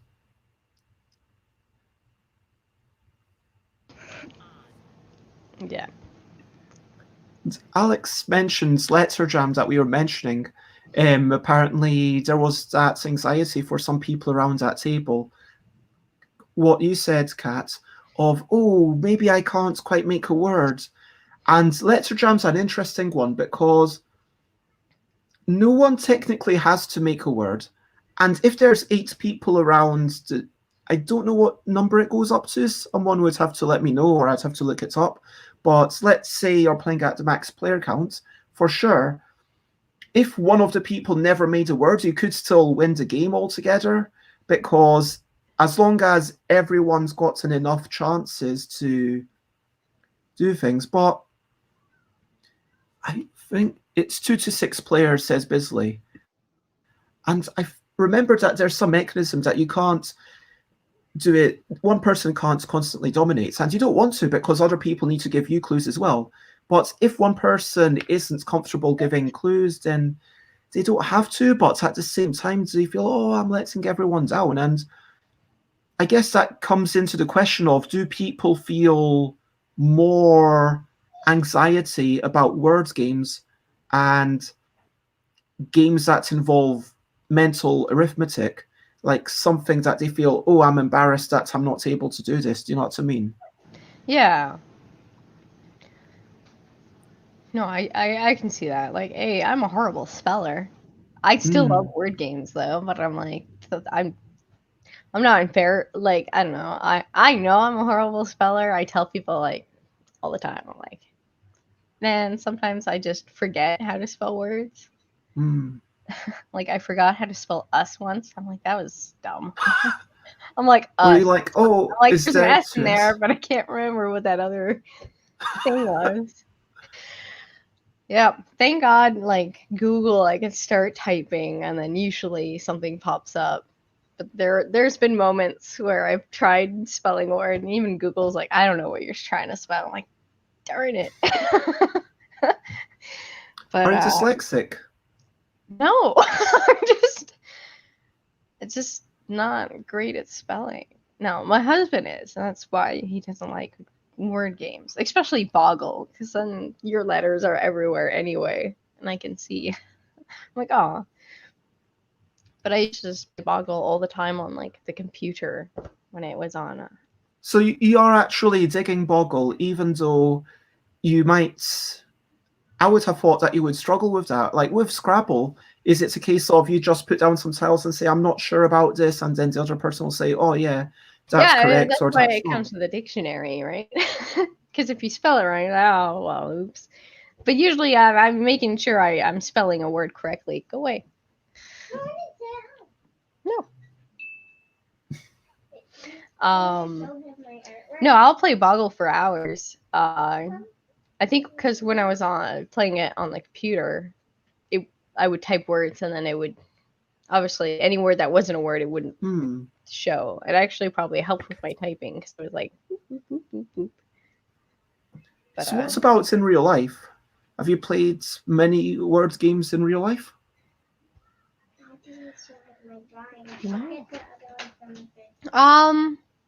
There'll be times where I will just shake up Boggle and just look for words. I don't think there's too many word games that I play just by myself in real life, though. I don't play a lot of just that's kind of stuff. There's other puzzle-y games that I like a Pit Cross is one of my favorites. Did you ever play the one on the Game Boy? I think it might have been Game Boy Advance. Mario's Picross. Yeah, I played it because I downloaded it for the 3DS because they had the one. I think they had 2 of the Picross series, and then the 3D. And then I'm like, oh, I saw that one. I'm like, oh, that's only like a few bucks. So I played that one all the way through. And then I think every year they released one because there's like E1, E2, E3. I'm like, all right. So I'm almost done all those. And then I'm like, oh, they don't make much more games for the Advance or the DS, whatever. One of those handheld ones. So I checked on the Switch. I'm like, oh my God, they were making them for the Switch. So I'm like, and I just bought 4 games. But I just enjoy that kind of puzzle and figuring it out. I'll play it for hours. Yeah, I think it was Mario's Picross that before that, I didn't know what Picross was. I don't know what year. But I mean, nowadays you get so many things in a book and it's like, oh, here's this. And you'll get all like there were obviously logic puzzle books and stuff before Sudoku, but I think Sudoku in a lot of ways kind of legitimized it to say, hey, it's okay to have a bit of a magazine and play through on your own. And yeah, I think before that it was just word searches or crosswords, and those were the bugs. So I'd always get the word jump. There were definitely like the logic puzzles of, okay, this person doesn't like any red things. This person wants to have their wedding on a Saturday. This person wants to have this. And the wedding that is on a Thursday cannot have any blue things. Now you need to work out of each of these couples who's marrying who and what color is their wedding and what day is it's going to be on. Like something like that. Yeah. There's a game series for Nintendo, the Professor Layton. And it's all puzzles and riddles. Good. I had that whole series. And it gets, like, the story's good. I, like, cried at one part. I'm like, what's going on? That's just it's really weird. I've kind of got a weird thing about the stories in games like that, again, because this goes back to the concept of grind. Because at a certain point, if you are reading it if you are playing the puzzle and then the only reason that you're playing the puzzle is to hear the next bits of the story, then it almost feels like there's something slightly sad about that. And okay, it works for some people, maybe it doesn't work for everyone. And I guess you have to very much be enjoying both parts of it for it to work for you. Because it reminds me of a book that I was reading that was philosophy and also like teenage someone just finding out what's going on, and then they found out a little bit more about philosophy in their book, and then you as a reader learn more about philosophy with them, and then they've got this strange adventure. And interestingly, for one of my siblings said, oh, I I just skimmed all the story parts to get to the next bits about the philosophers. And for me, I was actually reading through the bits about the philosophers to kind of get to the next. And it feels like sometimes it can result in two bits that don't quite mesh together. Do you know what I mean? Yeah. Bye, Bisley, and good to see you, and have a good day. But no, it sounds like or you, Professor Layton, worked perfectly. Yeah. Yeah. Well, that's the thing with same thing with Dungeons and Dragons. Some people like more of the RP aspect, while other people like more of the combat aspect. So, good game should be a balance of the two, and some people. So, like, I like a good balance, but I don't mind if there's a game where we're doing more role playing, and if we don't have a battle that day, that's okay. But some people need a battle like every game. So it just depends on the type of person, because everyone's different. And then some people don't want battles at all, and then end up playing something completely different. Like, yeah, you could do that. You can totally do a battle-free one. Maybe it's more a detective, where you're trying to figure things out and interrogating people. There could be a battle, but there are different ways to play it, depending on. Or you might end up doing something like Nordic LARP or Call of Cthulhu or something else. Have you played many?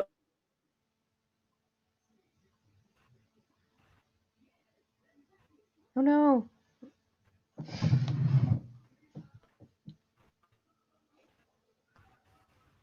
Oh, can you hear me? Sorry, Have you it played froze a many bit. What? RPGs other than Dungeons and Dragons? Have you played many RPGs other than Dungeons and Dragons? I think only like little bits where we start. I think someone started a Star Wars one where we played a little bit. But it's getting because the system was a little different. The dice system was different, and I guess it wasn't so bad, but I think I prefer a fantasy setting than sci-fi setting. In general. I think I only played like one part of like the Vampire Masquerade, but I don't think I don't enjoy like playing bad guy. Like I like That's being fair. a good guy. So like there's some people that can play, and then like I've never played the Call of Cthulhu, like any kind of horror Eldritch game.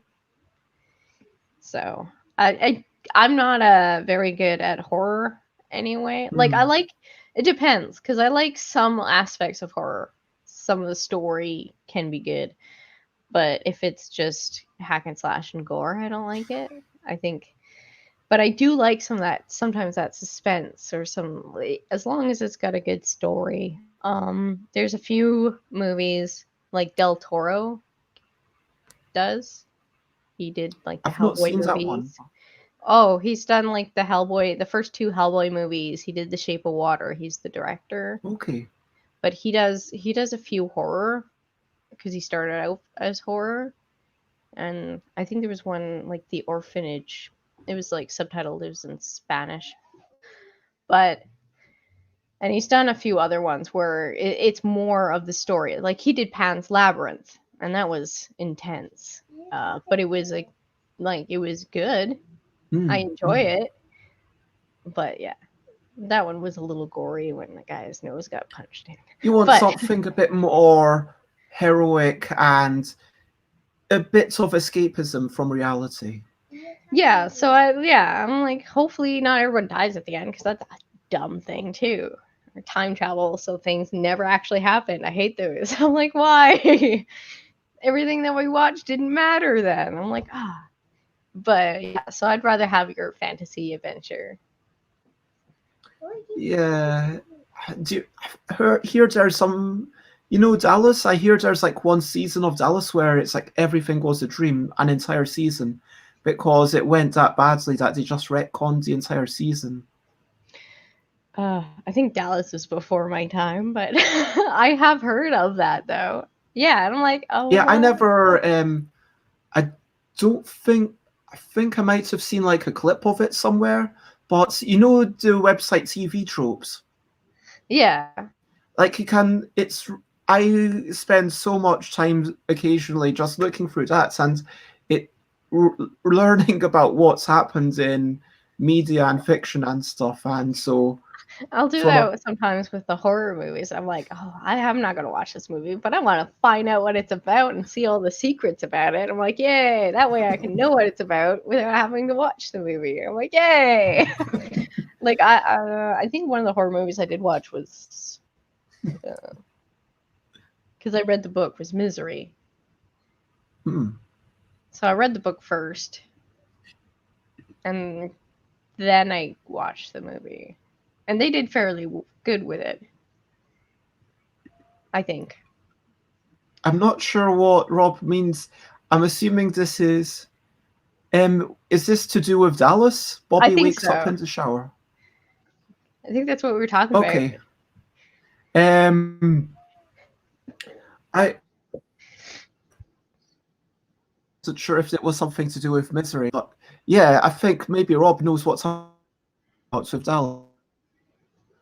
Doing is a character from Dallas, so okay. I'm sorry, I do not know these characters, but I was like, am I even correct about this? But like, from my understanding is that like Dallas was a really big deal back in the day, and then so many people just went off it because they were like, yeah, we had this one terrible season, but then just to retcon it, and apparently Bobby just wakes up in the shower and then it was all a dream and one entire season. It's like, well, at least try and come back and make things better. Don't just pretend it never happened. I think there was a lot of people that just went off it, is my understanding. It was like, jumping the shark, because apparently the Fonz, like from Happy Days, had this big thing where they said, oh, one day I'm going to jump over a shark. And then eventually they actually did jump over the shark. And people say that when that happened, the show went downhill. So that's why when people, when Magic the Gathering talks about a sixth color, or when Magic the Gathering had colored artifacts, people say, oh, Magic the Gathering is jumping the shark. And people talk about things jumping the shark even like decades after this, which is really interesting how language sticks around for things that... Have you heard of that phrase, jumping the shark? I don't think so, but when you say it, it sounds familiar for some reason. So it sounds like a saying anyway. Yeah, that's weird. But no, it's been lovely having a wee chat. I should start wrapping up and let you go in a wee bit. I try to finish up around 12 o'clock. Okay. But yeah, it's been lovely. So we started off, where's my banner, where I was showing off pictures, and so I showed a bunch of photos, and I had a couple of things that I actually drew, like posts and stuff where I just drew stuff into this old book. But yeah, that's that. And then a couple of pictures, which I might actually bring back this project one day, which is to have loads of people do pictures where it kind of goes together. So this could go that way, or alternatively, they could be put together that way, because the exact places where the plugs go off and come on are always on. And then I showed some of my life drawings, then Kat came on and we talked about, where's my notes? We talked about grinding and Dungeons and Dragons and how cold Canada is, and about Letter Jam and co-ops in general and player elimination. There was some chats about the TARDIS Cup and how amazing that is. Yay. But it unfortunately does not hold more tea on the inside than appears. So you have to drink it from the corners. which is something I had to learn because you try to drink from like a side and it's just whoosh. Yeah, Like, I've got a square bowl, and I use it for instant noodles. So back in London, I would eat so many instant noodles. I'd have like, noodles and hot water, and sometimes I'd have like maybe some pickled onions on top, or maybe an egg on top or something. you But yeah, fancied up when you're that drinking, egg. it has to be from the corner. Yeah, yeah, Um, it does. we talked about yeah, Letter Jam. We talked about co-ops and how sometimes you might be a wee bit more anxious and player elimination. And we touched upon, yeah, like how there's definitely some games like trading in Settlers of Catan where it's going to be a lot more group dependent. And okay, Ticket to Ride, it might be to your taste, it might not be to your taste, but if it is to your taste and then you go and play it with another group, then you're going to have a much more consistent experience, let's say, than if you were to play Dungeons and Dragons, where it's completely different, where the GM basically changes everything and is pretty much making up the game that you're playing, because, I mean, Rule Zero in D&D is just that it's all guidelines, it's just a framework. And so yeah, Rob's happy that has the lid. Did you show us the lid? Yeah, it's It's great for crafting because if I get busy, I always forget that I have tea, and then it gets cold. Well, at least this keeps it warmer a little longer. But it's Nice. you know, like if people also game, they get distracted, and then I'm like, oh no, it's cold now. Okay, I'll get the other one from there the is a picture that little one drew. She's just very bugging. No, just the one. One is good. Thank you. Yay, waterfalls. Nice. So, yay. Okay, go. Tell them Nope. when I'm eating a cookie by a PD. No. You know, a cookie with a jelly tea. Go. What are you doing? She's crazy. And yeah. Alex says tepid tea is no good, but I disagree. I like tepid tea. I like lukewarm tea personally. Oh, Rob says great art show. More. I can show them felting. I brought some of my cozies down that I had finished, just because that's the one thing nobody really knows what felting is. But I do a lot of that on my channel. Okay, please show us your stuff. Whoop. So here's two of them. Yeah, this is amazing. Like, I love this. I never actually went into your Instagram. I totally meant to flash up your Instagram and Can I show some of your pictures? Sure. Yeah, that's fine. Because I'm a multi-crafter, so I do a lot of different crafts because I like to keep busy, I guess. And then doing multiple crafts is kind of like playing multiple games. If you get bored of one, you can just switch to your other one.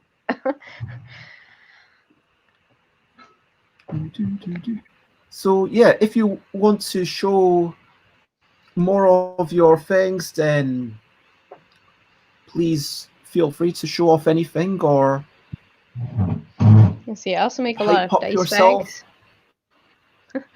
So, in this style, for like Dungeons and Dragons or any game. Also, it's great for change. And sometimes I paint. So I got a painting here. And then I also paint miniatures, which I will do tonight. For like Dungeons and Dragons as well. Because we have a bunch. It's like a pirate wizard, I guess.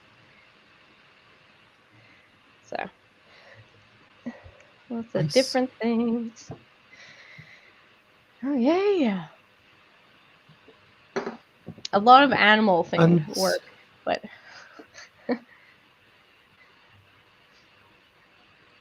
yeah, there's some really lovely stuff going on here, and I've really enjoyed following your stuff on Instagram. It's cool because it's just all pretty and And at some point, I'm going to be like, okay, I'll stop following for a wee bit, because that's what I do on Instagram. I look at literally everything that from the people that,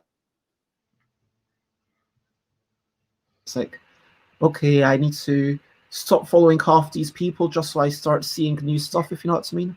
So I want to be very much in control of my feed.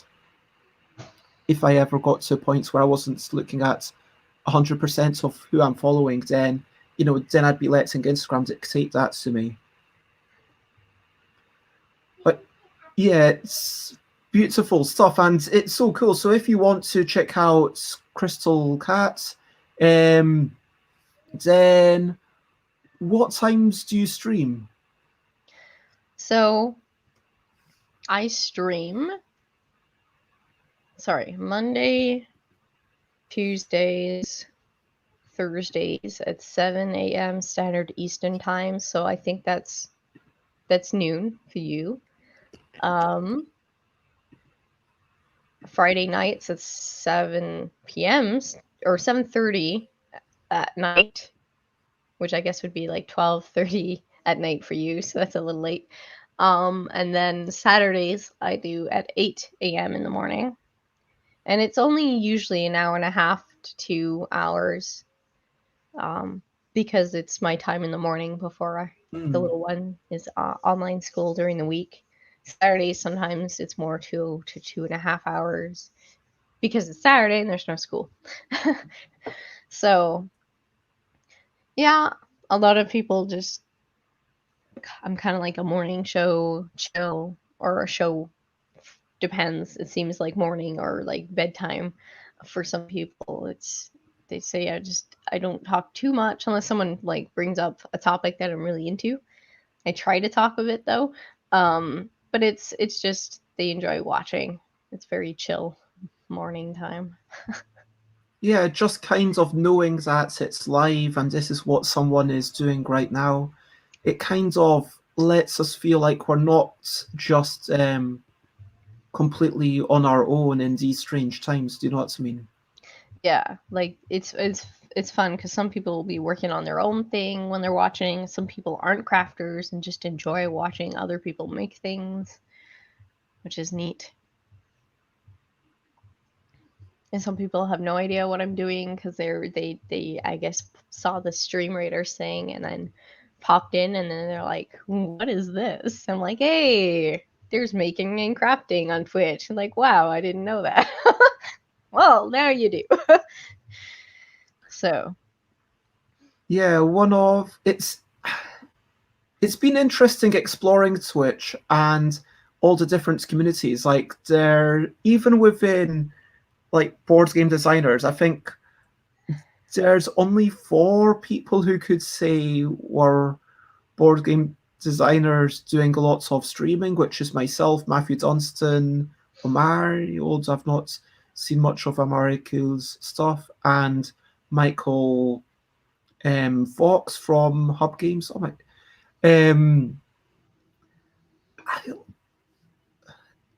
I just want to touch these. Do you know what I mean? It's like looks so enticing. It's like those handmade ribs. socks are the best.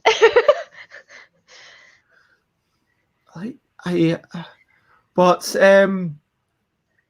yeah, even within our thing where we came from similar-ish backgrounds, we've done it in a different style, and even within, people. I mean, ultimately it's just video. And you can do any sort of thing with video, and you can do any sort of thing live. And some people in music, they've just got people who's practicing songs for hours, and some stream, I know it was like someone who's basically doing a lot of chatting in amongst the music and is doing more chatting than music.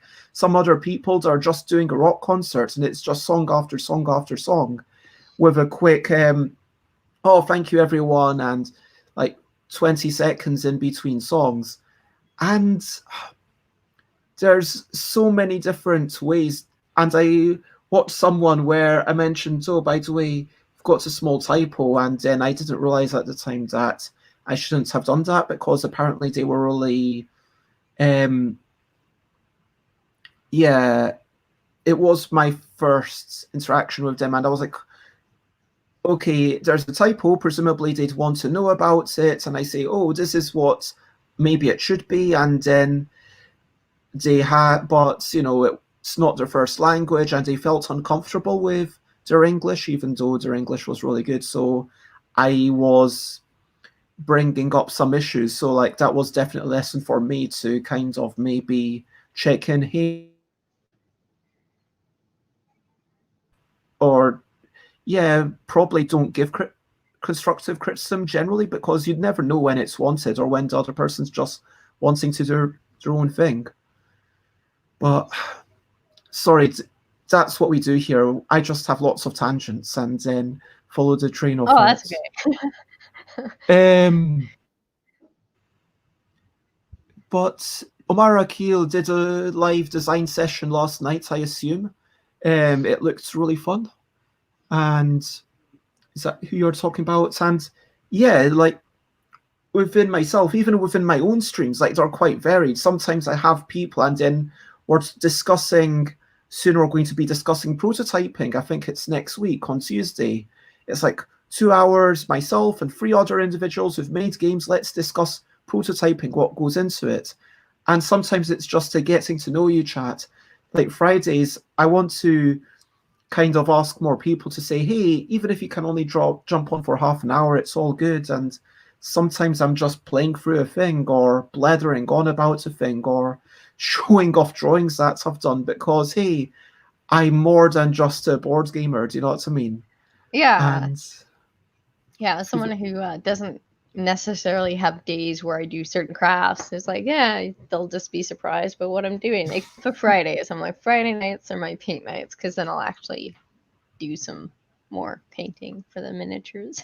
I have a whole box that the husband bought. I'm like, oh, I should paint these. But at least next time, if we ever play in person again, we're going to have wonderful figures that we can use for our games. I want to... So I looked up on Google just to try and find all your links very quickly before the show. And I found a thread that I posted and also a Twitter, which I saw like it is you. I'm fairly sure. Twitter. I didn't like it as much. I'm like, I don't. And then I tried Instagram, and I'm like, I can do pictures, but like random words and hash, like I gave up on Twitter. I was like, no, it's too much. I can take pictures, and that shows a lot of. Okay, I get it. I'm like, what's going on? But then I looked at the chat. Stretch and shine, jiggle and wriggle. So if anyone's like, wait, what's going on? It's because... there it is. Hey. Hey. Okay, so, yeah, and if you want to check out these people, then check out Omar Akil, check out CrystalCat on all those links. And actually, I'm going to do a quick shout out to Akil Verse. There we go. They were lost up to some board games. I wonder if there's a command for when last streams. I mean, I don't know if that's too stalkerish, but it's like, hey, they were lost up to some board games 5 hours ago. Then at least that tells you roughly what time they streamed. Do you know what I mean? But that might. Anyway, we talked about player elimination. We talked about spelling. We talked about Picross. We talked about Professor Layton, and yeah, it was Jen. And then we had another tangent, even while I was doing the recap, and that is the way it goes, because I am Bez and I like to blether. And so yeah. If you want to check me out, then I am stuffbybez.com, stuffbybez.bigcartel.com, twitter.com/stuffbez, instagram.com/stuffbez, twitch.tv/stuffbez. I stream every day at 10 a.m. UK time, and also Tuesdays at 8 p.m. UK time. YouTube.com/stuffbez for the old shows, and stuffbybez.com/discord. Although having said that, I went onto my YouTube, and it's only went back 5 months, which is about 150 episodes, And it's like, it was, okay, you go down a bunch and then it says loading more. Okay, go down a bunch, it's loading more. Go down a bunch, it's loading more. And then after 150 episodes, it just stops loading the previous ones. I'm not sure how people are meant to see the really old stuff. And if they can't, that's a bit sad. So I don't know what to do or not about that, if anything can be done. I have no idea. Probably have to check in with folk. Tangentception. Oh, yep. We will have a. I'm going to actually announce that it's going to be 6th of February even. Game Jam! Exclamation mark. 6th February. So what I'm going to do to 13th. And for that week, it's going to be a wee bit different. And yeah, join the Discord. I might be talking with someone in the morning, and then I'll be doing a lot of brainstorming games with people on the stream, a lot of making games, a lot of playing the games that are just made. And there will be some mechanical constraints, and there will be some thematic or setting constraints that you can choose from a variety of them. But as we finish up, I just want to say thank you. Thank you, Kat. You have been amazing. Thank you, everyone watching. You've been lovely. It's been lovely to have you. And we always finish up with a final question where I ask, over to you. What are you up to? You can share anything you want to. So feel free to share what you're looking forward to, something that you're hoping to do, anything, whether exciting, trivial, super serious, or just fun and frivolous. So, Kat. Well, what am I up to? Just more crafting and hanging out. Something I'm looking forward to, the new Pokemon Snap game. Except it's in April, so it's a lot of waiting. But I'm very much excited for that one. Yeah. Cool. Simple. I am looking forward to eating some leftovers. Well, I am going to admit, okay, and Friday was meant to be a moment when, for the people watching who are part of my Accountability Buddies club, in which I think only Alex here is, but I can chat about it a bit more on the Discord for the other folk. How have you been doing with your exercise, Alex? I hope you've... Oh, there we go. So crafty so just popping in right at the end. I was just talking about the Accountability Buddies club that So Crafty So started. And yep, how are you doing with all your... Because people had goals for January. And I myself said that I wasn't going to eat any sugar yesterday. And today I am eating sugar because it's a parent's birthday. And so I'm allowing myself to partake in the takeaway, which probably has sugar in it, let's be honest. I'm up because you go to a restaurant, they put sugar in things. And also I'm allowing myself to have a bit of the cake tonight. And so, but I'm not going to go overboard or anything. So, except for this, everything else, I think I'm doing okay. Chinese takeaway for lunch. That sounds good.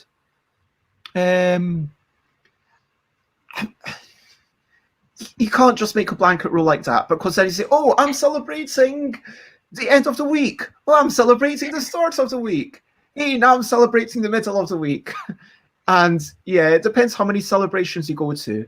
Like, it's, yeah, you know what I mean. And in normal times, even if it was like every single birthday that I went to, then, you know, maybe you end up going to loads of birthdays even.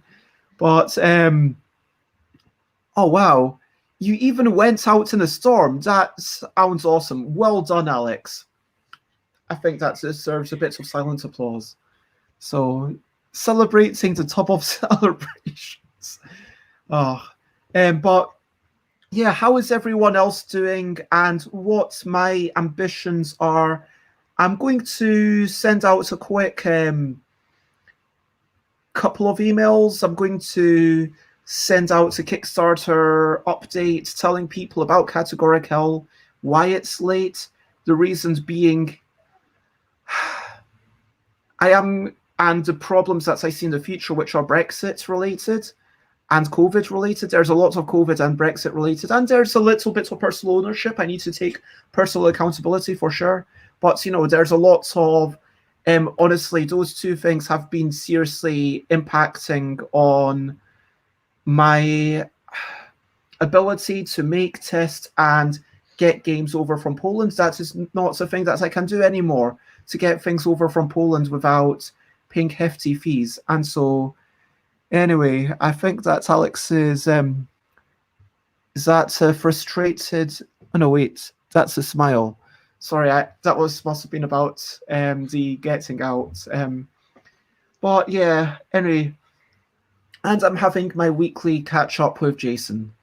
But yeah, I hope that you've got something that you're looking forward to. I hope that you've got something that, even if it's not a lot of sugar in it, or it doesn't have to be something unhealthy, just time for yourself, or enjoying a little walk, or maybe reading a wee bit of a comic, or whatever, or allowing yourself a bit of mindful social media, because you can do social media in a doom scrolling horrible way, or you can do it in a, hey, I'm going to do it for 20 minutes or half an hour or an hour, whatever is appropriate for you. I'm not the boss of you, just good. And I love you, and lots of love. And yeah, Rob says hello to Jason. I will wish them hello from you. So Crafty Soso is going to make a video for a friend on basic book binding and go to an art therapy session. That sounds lovely. The absence of that, for my next streams, look at stuffmybeds.com/streams. Tomorrow, as I mentioned, I am talking just to Matt Warwick for 2 hours. We're going to get into podcasts. We're going to talk about mental health, and we're going to talk about board games, and also briefly about video games, probably a wee bit. That's the exciting thing about a live show. I can't tell you exactly what's going to happen, but you never know. On Sunday, I'll be reviewing podcasts and chaotic shenanigans, discussing prototyping. You look at the program, you can see it all there. Share, spread the word. And as we finish up, let me see what's raiding. And is there anyone else that you would like, or any other activity that you're looking forward to, or anything of yours that you'd like to give a shout out to, Kat?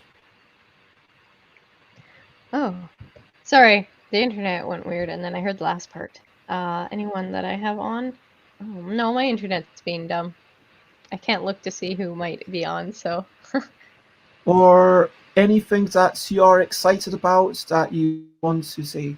Yar.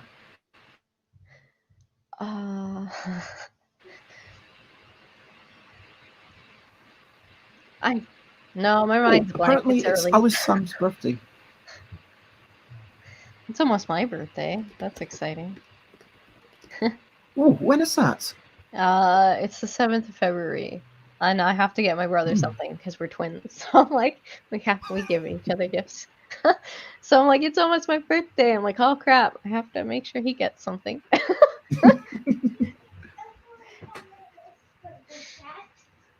So I'm going to suggest to Ray Sam, who is a pianist and plays wonderful music. I see they've already got quite a bunch of people watching, but like I mentioned, it's their birthday.